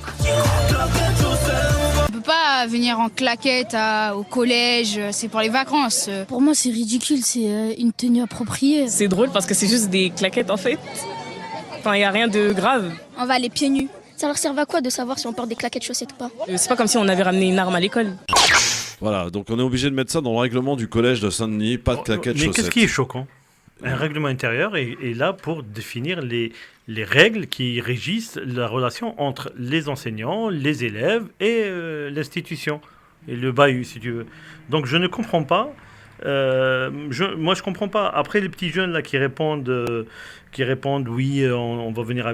On voit bien que c'est de la provoque à 2 balles.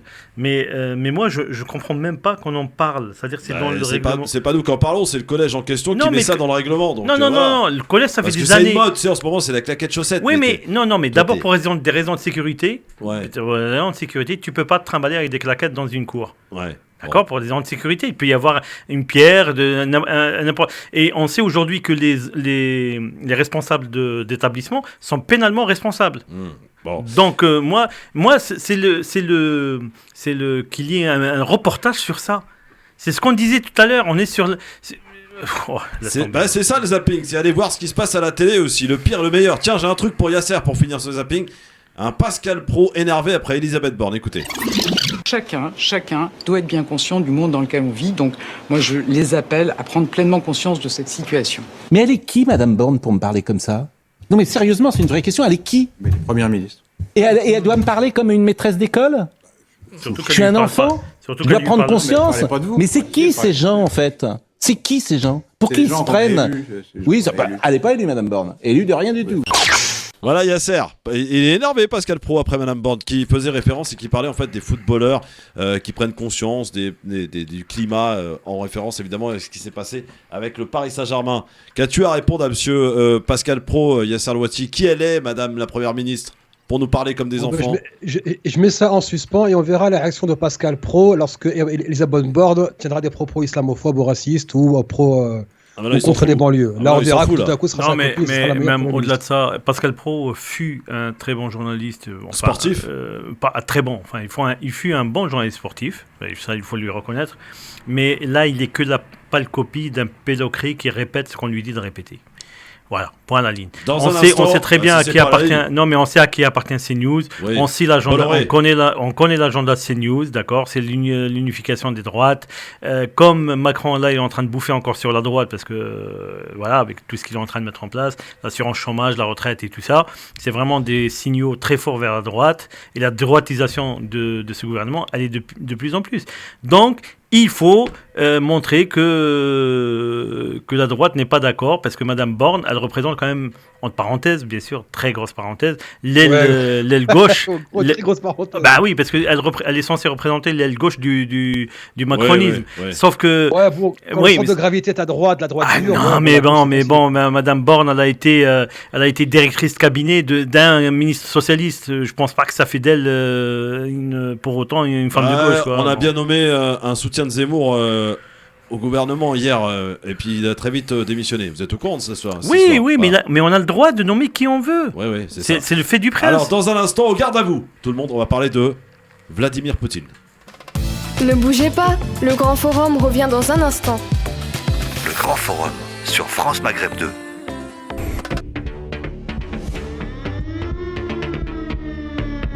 Le LGF sur France Maghreb 2, et j'en ai presque oublié quand même de saluer une des maîtresses vivantes de cette émission, Nadège, qui est avec nous et qui relaie cette émission sur les réseaux sociaux. Sur Twitter, le Grand Forum FM2, sur Instagram, le Grand Forum FM2, sur Facebook, Christophe, le Grand Forum.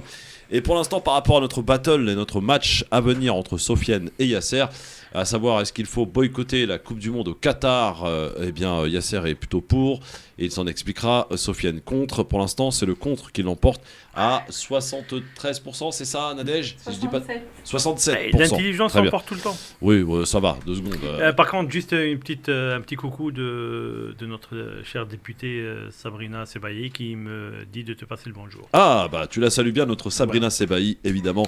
Députée de la circonscription Nanterre-sur-Aisne. Absolument. On va parler de Poutine.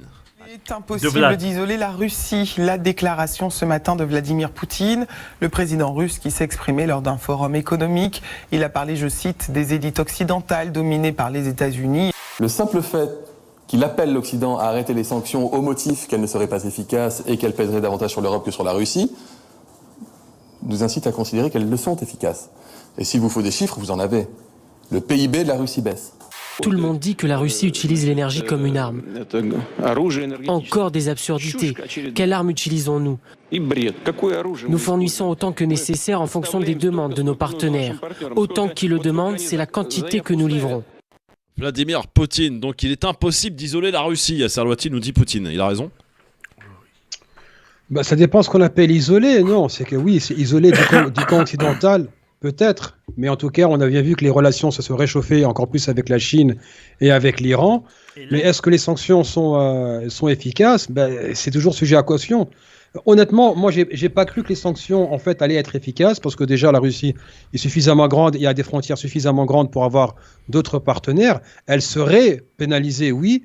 Maintenant, moi, je n'ai aucune confiance en cette espèce de tambour battant occidental avec les sanctions parce qu'on va voir combien de temps les pays occidentaux vont tenir avec l'hiver qui arrive, le rationnement du gaz, etc. On a aussi vu les actifs occidentaux qui ont été saisis par la Russie. On n'oublie pas que les entreprises françaises type Renault ou Leroy Merlin ont été parmi les dernières à quitter la Russie et que même Zelensky, qui a lui-même pointé la France du doigt pour avoir suivi les sanctions à reculons.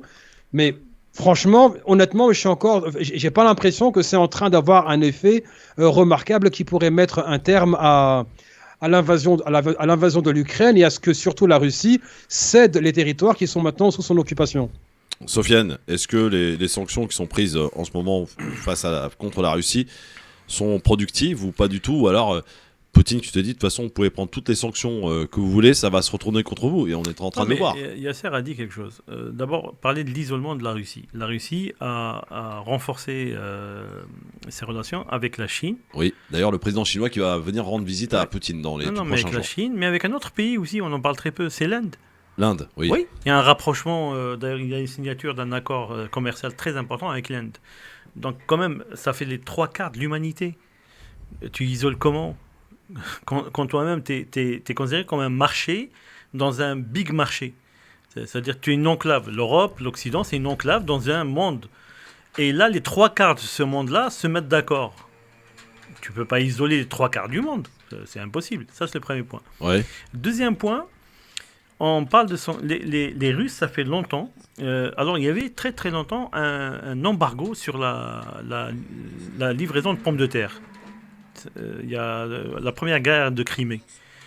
Il était interdit de livrer de la pomme de terre et du blé à la Russie. en pensant les faire baisser, voilà, et puis les faire venir à la table des négociations.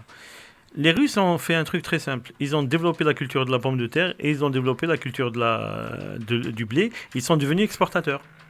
Donc voilà. Donc après que les gens... les sanctions aujourd'hui, les sanctions, les Américains les ont voulues pour eux. C'est-à-dire que ça leur sert de monnaie d'échange dans ce rapport un peu, je dirais, de force qu'ils ont avec l'Europe, pas avec la Russie. Parce que c'est qui les dégâts collatéraux ? C'est l'Europe. Parce que les États-Unis, ils perdent rien. Ils vendent leurs armements un peu plus. Ils font une guerre par procuration, les États-Unis ? Exactement, oui, tout à fait. Mais c'est pas moi qui le dis. Sur le dos des Européens. Oui, mais c'est pas moi qui le dis. C'est Biden lui-même. Quand Biden dit qu'on va augmenter les moyens de pression sur la Russie via... Il le dit comme ça, via l'OTAN et l'Ukraine. On appelle ça comment ? Oui, alors, voilà. Non, mais il y a aussi une chose qu'il va falloir que les responsables occidentaux, et en l'occurrence européens, expliquent à leur population. Et vont pas pouvoir gérer de cette manière-là en nous disant que tout ce qui va arriver, les problèmes d'approvisionnement, le gaz, l'électricité, le carburant, etc., tout est la faute de l'Ukraine. Yasser, ça va pas prendre ça. Au bout d'un moment, le peuple va commencer à demander des comptes, quoi. Mais écoute ce que disait Macron il y a une semaine. Il faut que alors, d'une manière très paternaliste et méprisante, il faut que les Français soient au rendez-vous. C'est ça, déjà, fasse des efforts. Qui est Macron pour faire une telle demande quand on sait qu'il a été élu pendant une élection où la majorité s'est abstenue. Bref, l'autre point, et pas des moindres, on voit bien que avec l'augmentation des prix de l'énergie, et encore une fois, une crise sociale qui s'annonce avec cette réforme du chômage et les salaires et les retraites pas. Et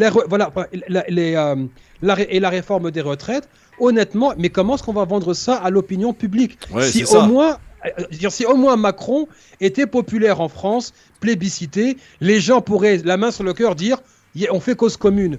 Mais nous avons un président qui est détesté et qui s'est arrangé pour être réélu en poussant Marine Le Pen au second tour. En gros, je vous fais du chantage, c'est moi ou Le Pen, et qui en même temps nous pousse vers une politique étrangère française qui est illisible et qui nous dit maintenant vous allez devoir payer le coût de la guerre. Pourquoi est-ce qu'il ne met pas en contribution les grands groupes alors que Bruno Le Maire a dit il y a 3 jours, il y a une semaine, je ne sais pas ce que c'est un super profit. Donc en gros, on va payer le coût de la guerre, mais surtout pas le CAC 40. C'est un peu fort en café quand même. Sofiane, Macron nous a même dit, d'ailleurs lors de ce même discours auquel fait référence Yasser, qu'il y avait un échange d'égal à égal avec l'Allemagne qui avait été trouvé. La France va s'occuper de livrer du gaz à l'Allemagne. L'Allemagne va s'occuper de livrer de l'électricité à la France. Bien sûr, parce que comment on appelle ça, les centrales électriques allemandes ne sont pas en panne. Voilà. Contrairement aux nôtres. Contrairement aux nôtres, parce que corrosion, problématique de pièces détachées, enfin, il y a plein de trucs. Et voilà, grâce à l'austérité. Et voilà, non, c'est pas l'austérité. Non. C'est la vision comptable d'un gouvernement qui ne sait pas anticiper ce qui va se passer. On dit que gouverner, c'est prévoir. Oui, aujourd'hui, c'est un problème d'anticipation. Voilà, parce que Bruno Le Maire dise qu'il ne connaît pas les super profits. Il faut voir son parcours. Bien sûr qu'il ne connaît pas les super profits, les gars. Il n'a jamais voté Lénine ou Karl Marx. Le mec, il est payé pour faire un travail et il le fait par les gens qui l'ont payé, pour les gens qui l'ont payé. Ouais. Donc c'est tout à fait normal. On a tendance, c'est-à-dire que l'idéologie en France a tendance, nous, parce qu'on est à gauche, etc., ou même pas à gauche, au centre, ou tout ce qu'on veut, ou même anti-Macron, si tu veux, on considère que ce que fait Macron n'est pas bien. Mais on est incapable de dire ce qui n'est pas bien de ce qu'il fait. On est sur l'opposition, mais l'opposition sur des pratiques particulières. Mais sur le fond, en réalité, il y a une opposition idéologique contre ce gouvernement. Parce que ce gouvernement, ce qu'il veut faire, et Yasser l'a très bien dit, c'est de faire payer les pauvres, parce qu'il y a un vieux proverbe yiddish qui dit « Où est-ce qu'on va aller chercher l'argent ? Dans la poche des pauvres. » Alors, on a Linda qui nous appelle de Nancy, qui est avec nous. Bonjour Linda. Bonjour à tous. Bonjour Linda, c'est un joli prénom. Oui. C'est gentil, merci. J'appelle parce que je suis assez surprise du discours de Yasser Laouti. J'en reviens pas de l'entendre dire ce qu'il vient de dire. C'est assez inédit. Quand on voit comment est-ce qu'il s'est acharné durant la campagne présidentielle à casser les propositions d'un certain groupe que je ne citerai pas pour pas le fâcher et ainsi ne plus être bloqué de ses réseaux sociaux. Il y a un contentieux. Quel groupe Il y a un contentieux là. Il y a un On veut contentieux. le nom du groupe. Attention, il y a des. Alors, je dois avouer que ça fait un moment que je le réentendre sur France Maghreb et je suis plutôt contente puisque je vois qu'il a changé son fusil d'épaule, donc c'est bien. Je suis contente. Mais c'est quel groupe Alors, Yasser. Madame, de quoi vous parlez, de quel groupe et quelle allusion? Soyez franche ou ne dites rien, s'il vous plaît.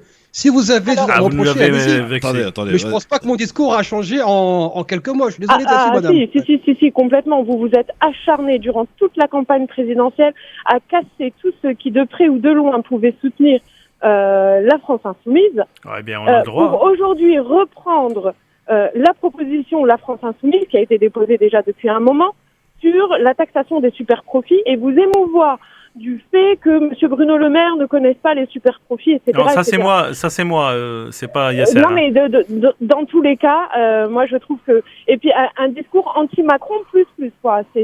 Alors qu'à l'époque de la campagne on va répondre, allez-y, vous étiez plus acharné sur la France Insoumise. Si bien que quand je vous l'ai fait remarquer sur Instagram, vous ne m'avez ni répondu, mais vous m'avez bloqué. Donc, je trouve ça vraiment... Non, mais moi, je m'en réjouis de ce changement de discours. Alors, Yasser, il n'y a rien qui a changé, je vous réponds. Yasser. Est-ce que tu as changé, mon Yasser? Non, alors pour commencer, mon discours a toujours été anti-Macron, et il a été anti-Macron le jour où Macron s'est présenté à la présidentielle, et j'avais même fait ma chronique sur France Maghreb contre le candidat Macron avant qu'il gagne l'élection de 2017. Deuxièmement, bien sûr que je tape sur la France insoumise lorsque Jean-Luc Mélenchon, pendant des années, n'a pas hésité à alimenter l'islamophobie en France, s'en est pris à Mariam Pouchtou, a soutenu l'interdiction du voile, a continué à polémiquer sur la question du burkini, et j'en passe et des meilleurs. Jean-Luc Mélenchon a changé son fusil d'épaule, puisqu'on emploie maintenant l'expression, à la fin 2019, lors de la manifestation contre l'islamophobie, par anticipation de l'élection municipale, parce que des petits organisateurs de banlieue voulaient lui apporter le vote soi-disant musulman, et que pour que eux ensuite soient en fait parachutés, en tout cas soient nominés par la France Insoumise lors des élections. Résultat des courses, ils ont eu que dalle, aussi bien à Bagnolet qu'à Saint-Denis, pour ne nommer que ces deux villes-là. On continue maintenant sur mon changement de fusil d'épaule. Mais j'ai rien changé du tout. C'est pas parce que je suis anti-Macron que je suis pro-France Insoumise. Je tape sur la France Insoumise pour son hypocrisie sur la question raciale, et qui, en même temps, si la France Insoumise, soi-disant, a changé, je rappelle que Jean-Luc Mélenchon, qu'est-ce qu'il a dit? Nous ne sommes pas contre les musulmans, nous sommes contre l'islam politique. Or, l'islam politique n'étant pas défini, ça veut dire que tout musulman qui a une parole publique à laquelle on est en désaccord ou qui s'exprime en tant que musulman, on a le droit de le criminaliser. C'est là où je veux en venir. Si maintenant, je ne vous ai pas répondu sur les réseaux sociaux, d'une, je ne sais pas qui vous êtes. Deuxièmement, j'ai le droit de ne pas répondre. Et si je vous ai bloqué, j'ai qu'une politique quand je bloque les gens sur les réseaux sociaux, lorsque soit on insulte, soit on dénigre, soit on harcèle. Et je vous réponds dernièrement, madame, ma réponse, c'est une faveur que je vous fais, madame. Je n'ai aucune obligation de vous répondre. Ah bon. Oui, non, mais tout à fait. Mais, ou alors, tu me l'as fâché, Linda. Ça y est, tu me l'as fâché. Voilà, tu me l'as fâché. Merci, Linda. Ah non, mais écoutez, je veux dire, j'en profite. Excusez-moi. Moi, je l'entends tenir un discours. Il y a tous les podcasts sur YouTube des grands forums. Vous avez passé votre temps à taper sur la France Insoumise pour aujourd'hui. Mais je le ferai encore, madame, c'est mon droit. Non, mais Linda, oui, mais Linda. Parlez pas en même temps. Je trouve ça vraiment... Mais Linda, on a le droit de... Ne soyez pas sectaire, madame. Non, mais on a le droit de ne pas... Non, mais on a le droit de ne pas être d'accord avec la France Insoumise. Non, mais moi, j'appelle parce que je me réjouis d'avoir entendu ce que je viens d'entendre. Non, mais en même temps, je vais vous dire... Tout le monde a le droit de changer. Non, mais non, on a le droit d'évoluer. Je suis droit dans mes bottes. Oui, et puis on a le droit d'évoluer sur certaines questions. Je le martèle encore une fois. Je n'ai pas changé là-dessus. Jean-Luc Mélenchon, lui, on lui dénie ce droit-là. Et de manière très fervente. Bon, en tout cas, 79 ans, vous avez pu le faire. Vous avez pu interpeller Yasser. Merci beaucoup. Les choses vont s'arranger. Je suis sûr qu'on va pouvoir vous faire dîner ensemble dans quelques ans. À bientôt. Christophe, oui, qu'est-ce qu'il y a? Vite, on est en retard. Oui, vite. Juste un petit point.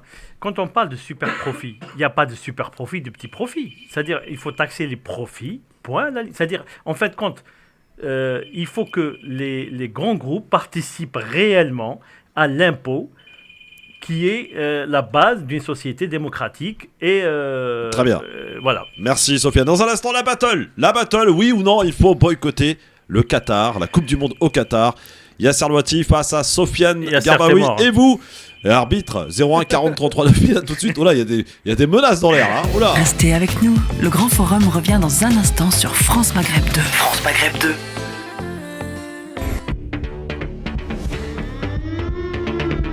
Le LGF sur France Maghreb 2. Merci d'être avec nous. C'est l'heure de la battle. Vous n'avez pas, monsieur Mitterrand, le monopole du cœur. Vous ne l'avez pas. Je suis contre la peine de mort. Oui, il y a une fracture sociale forte. Travailler plus pour gagner plus. Cet adversaire, c'est le monde de la finance. Parce que c'est notre projet! La battle du jour aujourd'hui, au vu de ce qui se passe sur les réseaux sociaux encore et toujours, cet appel qui commence à monter de la part de certaines ONG, mais aussi de quelques députés à l'image de Corbière, qui dit que l'équipe de France ne doit pas aller au Qatar pour des raisons climatiques selon lui et sociales. Du coup, cet appel à boycotter la Coupe du Monde au Qatar, on s'y attendait un petit peu. Et je dois dire que je vais laisser la parole à la minorité sur Twitter, le Grand Forum FM2, pour voter, puisque vous n'êtes que 33% à dire oui, qu'il faut boycotter cette Coupe du Monde. C'est le cas aussi de Yasser Louati. À toi de jouer pour tes arguments, mon Yasser. Déjà, pour commencer, la Coupe du Monde, on sait très bien qui a payé le lourd tribut pour bâtir les stades gigantesques, dont on ne sait pas ce qu'on fera par la suite, parce que le Qatar n'est pas une grande nation, entendez, en termes de population, de surface et de public, pour que ces stades continuent à être utilisés. L'empreinte carbone de ces stades-là, on ne sait pas ce que ça va être juste après la Coupe du Monde, surtout qu'on est en train de parler maintenant de sobriété, voire d'austérité énergétique. On n'oublie pas, et pas des moindres, et justement le plus important, c'est le traitement inhumain des travailleurs qui viennent de pays sud-asiatiques et qui contribuent à faire marcher l'économie du Qatar et à bâtir ces stades-là. Néanmoins, je tempère cet appel au boycott parce qu'on n'a pas entendu d'appel au boycott lorsque des cérémonies similaires sont organisées en Occident. Je parle par exemple les prochains JO qui vont avoir lieu à Paris. On sait très bien qu'une main-d'œuvre maltraitée est actuellement en train de bâtir les stades. On n'a pas entendu ces boycotts-là. On ne l'a pas entendu pour les JO à Londres, etc. J'aimerais quand même ne pas oublier, et j'aimerais pas me positionner en tant que démagogue sur la question. Il y a eu une lourde animosité occidentale sur le fait que ce soit le Qatar qui accueille la prestigieuse Coupe du Monde. On sait très bien que c'est quand même teinté de racisme de l'avoir fait. Et un exemple en tête pour corroborer cela, c'est quand même à Paris où Roselyne Bachelot, voyant le PSG version Qatar gagner le championnat et poser fièrement avec la Tour Eiffel et la cérémonie qui a dégénéré, se réjouir de voir que la cérémonie du PSG version Qatar a dégénéré. C'est quand même fort en café de voir une ministre se réjouir que des investisseurs étrangers soient ainsi perdants après une cérémonie. Sofiane, tu es contre? Oui, parce qu'il vient de faire la moitié de mes arguments. Donc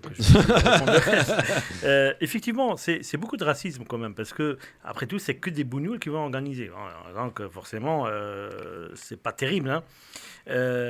Parce que c'est le premier. Mais pourquoi tu es contre justement cet appel au boycott? Parce que tout simplement, pour moi, c'est un truc de bobo. Tout simplement, c'est un truc de bobo. C'est un truc de bobo que de dénoncer les morts qu'il y a eu pour la construction des stades. On peut dénoncer les morts, et je pense qu'au Qatar, je suis pas un pro-Qatar, c'est pas le pays où j'irai passer des vacances forcément. Ouais, mais c'est vrai. Ouais, non, c'est vrai. J'aime pas trop, il fait trop chaud. Ouais. Mais il faut quand même reconnaître que c'est un pays qui s'est donné les moyens de sa politique. Il a voulu avoir la Coupe du Monde, il l'a eu. De quelle manière? Non, attends. De quelle manière? Attendez, monsieur, attendez. Le Qatar, on sait bien qu'ils n'ont pas des grands groupes pour construire des stades. Les grands groupes, c'est des grands groupes américains, anglais, français, coréens ou japonais. Ouais. C'est eux qui recrutent et c'est eux qui font travailler les gens. C'est la main-d'œuvre. Non. Les Pakistanais, du Bangladesh. Monsieur, ils ne sont pas recrutés directement par le Qatar. Ils sont recrutés par les entreprises. Ouais. Donc s'il y a une responsabilité, parce que c'est c'est un peu simple quand même. Donc s'il y a un mort en France qui vient de Tunisie, donc c'est la France qui a tué le Tunisien. Non, c'est l'entreprise qui n'a pas donné les moyens de sécurité, etc., qui a essayé d'exploiter. Qu'il y ait un déficit d'un droit de travail qui n'est pas le même que le nôtre, et c'est ce qu'on disait d'abord avec Yasser au tout début de l'émission, c'est qu'il faut qu'on arrête de voir le monde avec notre prisme d'occidental. Parce que ça, c'est un gros problème. Il y a un droit du travail, il n'est pas le même que le nôtre. Les entreprises qui vont là-bas, d'accord, que ce soit Bouygues, etc., parce que Bouygues a travaillé pour les stades là-bas, Vinci et compagnie, ils ont travaillé. Moi, j'ai pas entendu qu'on a dit, oui, il faut condamner Vinci, il faut boycotter Vinci, il faut plus donner de travail à Bouygues et compagnie. Ça, c'est le premier point. Donc, s'il y a une responsabilité... S'il y a une responsabilité qu'il faut assumer, c'est les entreprises aussi qui ont fait travailler ces gens-là dans les conditions inacceptables. Ça, c'est le premier point. Concernant les stades, le Qatar s'est engagé à les démonter et à les reconstruire dans des pays qui en ont moins. En Afrique, plus principalement. Donc, c'est une bonne chose. Ça, c'est Ils ont dit comment ils allaient faire ça ? Écoute, ça s'est déjà vu parce qu'on a démonté des usines. On peut démonter... de charité maintenant, c'est ce que tu vas nous faire croire. On peut démonter une usine et la transporter d'un pays à un autre. Hein. Ouais. Donc on peut démonter un stade. Mais non, parce que c'est des structures. Mais non, mais excuse-moi. Mais c'est des structures. Monsieur, c'est des structures métalliques. Donc le métal, on peut le découper, le remonter et puis on le ressoude. C'est tout. C'est pas plus compliqué que ça, les gars. Ça s'est déjà vu. Donc un métal qui a supporté des dizaines de milliers de spectateurs et la chaleur et le froid. Ça veut dire, on sait que le métal souffre entre le chaud et le froid. Oui, mais ils vont pas rester 3 ans. Mais attends, mais ils vont pas rester. Ça fait pas 1000 ans. Ils vont pas rester. Ça fait pas 100 ans qu'ils sont sur place. C'est des trucs récents. On parle des contraintes de dizaines de milliers de spectateurs. Oui, mais je suis d'accord avec toi. Mais sauf que pour que ça ait de l'impact, il faut que ça dure pendant des années, au moins 50 ans, 60 ans. Là, ça va pas. Revenons à l'appel au boycott. C'est ce Maintenant, qui je reviens par rapport à ça. Pour moi, c'est une histoire de bobo ici en Europe. On veut nous faire croire que comment t'appelles ça, le petit salarié pakistanais, c'est, je dirais, l'alpha et l'oméga de ce qui se passe en France. Non, monsieur. Au Bangladesh, il y a eu des morts, d'accord ? Il y a eu des morts dans des usines qui étaient faites pour des Européens. On en a pleuré un peu, on en a parlé un peu à la télé, et puis on est passé à autre chose. Et c'est exactement... Le seul truc qui dérange aujourd'hui, c'est qu'un pays comme le Qatar, comme disaient des porteurs de babouches qui étaient sur des chameaux, puissent organiser un événement de taille mondiale dans ces conditions-là. Donc le fait qu'il y a eu 6000 morts à peu près, ça te dérange pas ? On n'en sait rien. Non, mais qui le dit ? Qui dit, c'est des rapports, c'est les ONG qui te disent qu'il y a eu des morts. Quelle ONG ? Les mêmes qui disent qu'en Ukraine, il n'y a que des bombardements russes. Alors donc des Pakistanais, du Bangladesh à qui on enlève les passeports, qu'on force à travailler pendant des heures dans des conditions absolument terribles, ça te pose pas de problème ? Non, c'est pas ce que je suis en train de dire. Il faut pas. Non, monsieur, on parle. Il faut être pragmatique dans la vie et il faut pas raconter n'importe quoi aux gens. On ne leur enlève pas. C'est les entreprises. Maintenant, s'il y a des choses à faire contre ces entreprises-là, il faut les identifier et les attaquer parce que ça existe. Le droit existe. Alors Houssen va peut-être jouer les arbitres. Salut Houssen. Houssen, Basta Radio. Alors est-ce qu'il faut boycotter la Coupe du Monde au Qatar, Houssen ? Moi je dirais oui, parce que les arguments que l'autre vient de tenir. Ça s'appelle Sofiane, l'autre. Hein. Les entreprises qui vont embaucher les pauvres mecs qui sont morts, ils travaillent par rapport aux lois du pays. Et tout le monde sait que à Dubaï ou comment dirais-je, dans ces genres de pays-là, dès que tu rentres, on te prend ton passeport. Et tu deviens un esclave. C'est pas vrai tout le temps, mon ami. Ben si. Yasser, là-bas, on a enlevé le passeport. Yasser là-dessus, parce que voilà. Aux lois du pays où... Pourquoi est-ce qu'il ne peut pas le faire ici en France ? Parce que la loi française ne le permet pas. Ton argument ne tient pas. Mais là-bas, ton argument ne tient pas, Sofiane. Voilà. Mais moi, est-ce que vous connaissez, vous, le droit du travail du Qatar ? Non, mais je vous pose la question à vous, je vous dis pas vous. On va faire bac+5 pour savoir que des milliers de personnes meurent par rapport aux lois. Mais qui le dit, monsieur ? Vous le dites, vous avez participé, vous étiez témoin. Là, vous me donnez des généralités que j'ai sur Internet. Yasser Louati, à toi la parole pour terminer. Je prends l'exemple 2013, on a eu des familles françaises qui appelaient au secours le gouvernement français justement parce que les passeports avaient été retirés. Mais ça, c'est une pratique locale. Et pour moi, ça remonte à l'ère esclavagiste. Je vais te donner un exemple. Je suis de formation, je suis pilote de formation. J'étais pilote au Moyen-Orient, j'étais commandant de bord, etc. J'avais la chance de ne pas avoir mon passeport qui soit retiré. Parce que je voyageais, bien sûr, je travaille avec. Mais moi, j'ai connu des gens qui ne pouvaient pas quitter le pays, qui n'avaient pas perçu leur salaire, et le patron s'amusait à ne pas les payer jusqu'à les mettre sur la paille. On a eu des exemples de familles, par exemple en 2013, qui demandaient au gouvernement français d'intervenir parce que tu as un désaccord avec ton patron, tu peux rien faire, il n'y a pas de droit. J'ai même dire une phrase qui m'avait été sortie un jour par le comptable de la boîte où je travaillais. Je le cite, un comptable égyptien. J'avais eu un différend avec le propriétaire de l'avion. Il me dit, Yasser, tu sais, ici, quand tu travailles avec quelqu'un, tu lui appartiens. Tu n'es pas en France ici. Donc c'est ça donc le retrait du passeport, c'est pas un mythe, c'est parce qu'il y a une culture, le travailleur m'appartient. Et là, on est littéralement avec un héritage esclavagiste. C'est ça que je n'arrive pas à comprendre. De la battle. La culture n'est pas la loi. Ouais. Maintenant, ce que je dis, il faut dénoncer directement les gens, parce qu'on dénonçait le Qatar. Je ne vois pas l'intérêt. 67% sont contre cet appel au boycott sur Twitter, le grand forum FM2. Dans un instant, le quiz et la belle histoire du jour qui va nous faire le résumé de cette belle et grande émission. Mam, à suivre.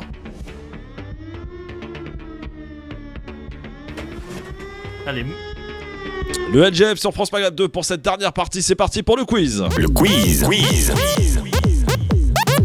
Yasser Louati, Sofiane Garbaoui et Mam aussi qui nous rejoint pour ce quiz avec des questions liées à l'actualité. Tiens, avec qui Nicolas Sarkozy a-t-il déjeuné hier ? Avec Zemmour. Avec Zemmour, effectivement. Bonne réponse, Sofiane. Ah oui, j'étais invité. C'était indigeste, hein. Mais bon, il a déjeuné. Non, c'était cool, hein. Il y avait de la poire belle Hélène à la fin. Ah, d'accord. Il était complètement bourré, quoi. Quel pionnier de la musique électronique a été nommé, messieurs, dames, à la tête d'une nouvelle commission de Centre National du Cinéma, la CNC. Jean-Michel Jarre. Jean-Michel Jarre, bonne réponse, Yasser, à l'âge de 74 ans. Il est jeune, hein. Animateur de télé, fera son retour sur France 2 dans la nouvelle émission de Léa Salamé. C'est Christophe de Chavannes. Christophe de Chavannes, oui, s'il vous plaît, coucou, c'est nous. Quel membre du gouvernement appelle à la vigilance collective face à la propagande russe qui trouve, selon lui, des relais d'opinion en France, notamment, c'est ce qu'il a indiqué, des interventions parfois de responsables politiques, du SOP, parfois du SOP, parfois d'experts. Ce n'est ni l'un ni l'autre. Ni du SOP, ni mais il a le même prénom que du socle. Du SOP, c'est pas Véran. du SOP. Véran, Olivier Véran. Olivier, bonne réponse. Olivier. Et enfin, après sa blessure, quel footballeur a déclaré: je vais revenir très vite et encore plus fort. Benzema. Bonne réponse, Karim Benzema, qui sera peut-être absent du dernier match en France concernant la préparation de la Coupe du Monde, mais qui sera bel et bien là pour la Coupe du Monde, visiblement pour une blessure pas trop grave, contrairement à Paul Pogba où lui c'est un peu moins sûr. Lui c'est 8 semaines je crois. Voilà, c'est ça, 8 semaines après son opération. Et le reste. La belle histoire, Mam, la belle histoire du jour. Cette émission, tu l'as écoutée, tu l'as consommée et tu vas nous en faire un petit résumé. À toi de jouer. Merci beaucoup, Christophe. Alors, tout se fait assez rapidement. Je vais me mettre en face du micro, bien évidemment. Alors, la chronique du jour s'appelle Zone interdite. Jadis, les studios de France Maghreb 2 m'étaient refusés tant mon statut d'auditeur anonyme me rendait invisible. Mais j'ai franchi la cité interdite de zone 5, SNCF ou RATP, à zone permise radiophonique pour lever le voile en laïque public sur les zones interdites de l'État français. Un jeune homme ayant eu le mauvais sort d'observer un refus d'obtempérer en zone rouge policière, un jeune policier à la pratique sans expérience tire pour se préserver du danger. Résultat, un mort à déplorer et un flic en zone Gardave. À bout touchant de déplorer la perte humaine, aussi bête soit-elle, par un présumé tir à bout portant. Quant à l'opinion publique, elle refuse d'obtempérer à l'indifférence des événements, ou tout paravolo, une société malade de ses errements, ses fuites et le renforcement des idéologies et doctrines que l'on pensait définitivement derrière nous. Jeudi jaune ensoleillé climatiquement en France et 44 ans auparavant, vendredi noir de sang en Iran, conduisant le chat à miauler comme un chien et Haïe le tollé s'installe dans la population et l'ayatollah s'installa faisant de l'Iran la nouvelle zone interdite de l'Occident. En France, la conjoncture est mauvaise, mais Olivier Véran est mauvais en conjugaison, tant ses explications en conférence de presse ont été mauvaises pour expliquer la réforme initiée il y a encore 1 an.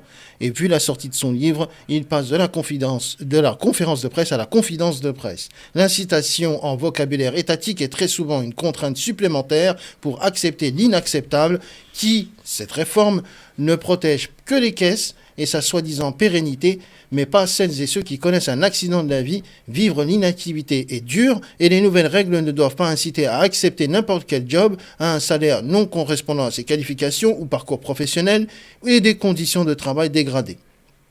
Dans les quartiers populaires, l'emploi en soi est une zone interdite multifactorielle, amenant préjugés inutiles et rustines de pacotille. Chouchou adore les sushis. Mais ayant travaillé dans la restauration dans des conditions inhumaines, où la polyvalence cache une forme d'esclavagisme moderne. S'attaquer à l'évasion fiscale, forme de chômage à l'impôt, à payer à la fraude massive, là où l'État donne d'une main, les grands du CAC 40 ne la rendent pas de l'autre en augmentation de salaire, en prime d'intéressement ou d'indemnité.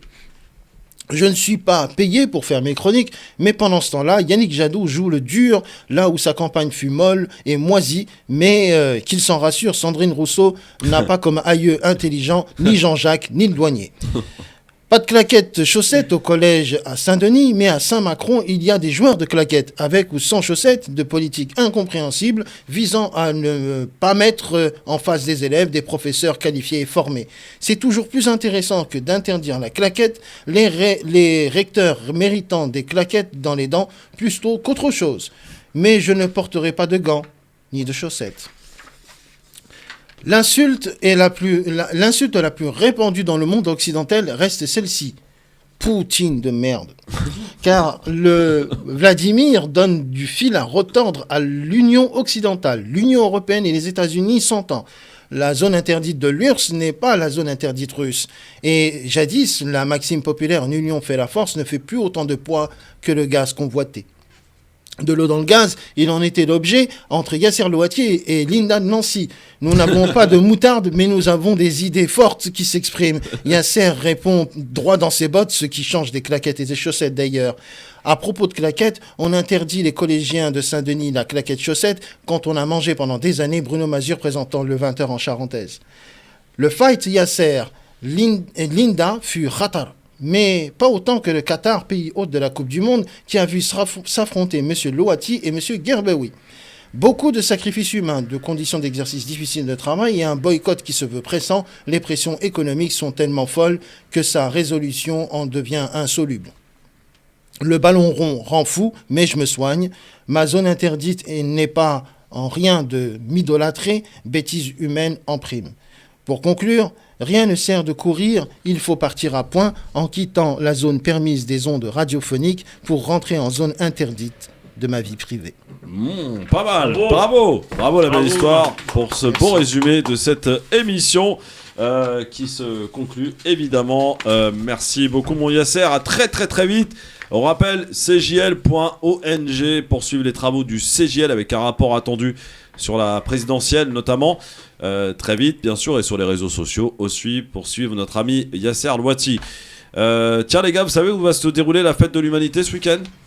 Rétigny sur Orge. Oui, c'est plus à la Courneuve, c'est fini. Non, je sais pas ce qui s'est passé d'ailleurs. Mais je sais pas ce qui s'est passé, pourquoi d'ailleurs? Il faudrait que je me renseigne, je vais appeler Monsieur Gabi. Oui, bah. Monsieur Gay. Je sais pas. C'est le directeur, le conservateur de la fête. Il y a peut-être une épidémie de poux à la Courneuve. Mathieu Gay, il s'appelle. Mathieu Gay, très bien. Donc voilà, si vous voulez aller à la fête de l'UMA, ça commence demain et c'est à Bretigny-sur-Orge. Donc l'inauguration, c'est ce soir à partir de 19h. D'accord, donc ça dure 3 jours. Et ça barbecue avec Sandrine Rousseau. Oui, barbecue. Ouais. Il y a un Mélenchon qui va venir, je crois. Barbecue vegan. De ce qu'il a dit. De ce qu'il a dit. Après, on sait pas. Mais ça ferait peut-être l'occasion de t'expliquer avec lui, Yasser. Souvent, Mélenchon varie. Jean-Luc. Souvent, Mélenchon varie. Tu veux pas aller voir Jean-Luc à la fête de l'UMA, mon Yasser? Pourquoi pas, mais bon, c'est pas pour, ça sera pas un signe d'adhésion. Si ça me chante, ouais, j'irai le voir. Non, mais il est, c'est quand même quelqu'un qui a de la culture et tout. C'est quelqu'un avec qui il y a un plaisir à échanger. C'est vrai, c'est ce qu'a fait d'ailleurs. Tu sais que Rachida Dati a échangé pendant 1 heure sous une tente. lors de l'université d'été. Non mais je vous jure que c'est vrai. Pendant l'université d'été de la France Insoumise, Rachida Dati était invitée pour débattre et elle a discuté pendant 1 heure avec Jean-Luc Mélenchon. Tant que c'est pas une tente bédouine, ça va. Merci mon Yasser, à Avec très des vite. babouches, Merci si, mon elle aime Sofiane. Merci Sofiane, merci Mam. Merci Yasser, à très bientôt. Demain, on est de retour les amis. Merci Mam évidemment et merci Nadège. Merci d'écouter France Maghreb 2. La plus belle. Et évidemment Nadège, les réseaux sociaux, le Grand Forum FM2, Twitter, Instagram, tout ça. On est là et à demain avec Emmanuel Dupuis et avec Enver de Santos. C'était l'émission Le Grand Forum sur France Maghreb 2 avec Christophe Pro. France Maghreb 2.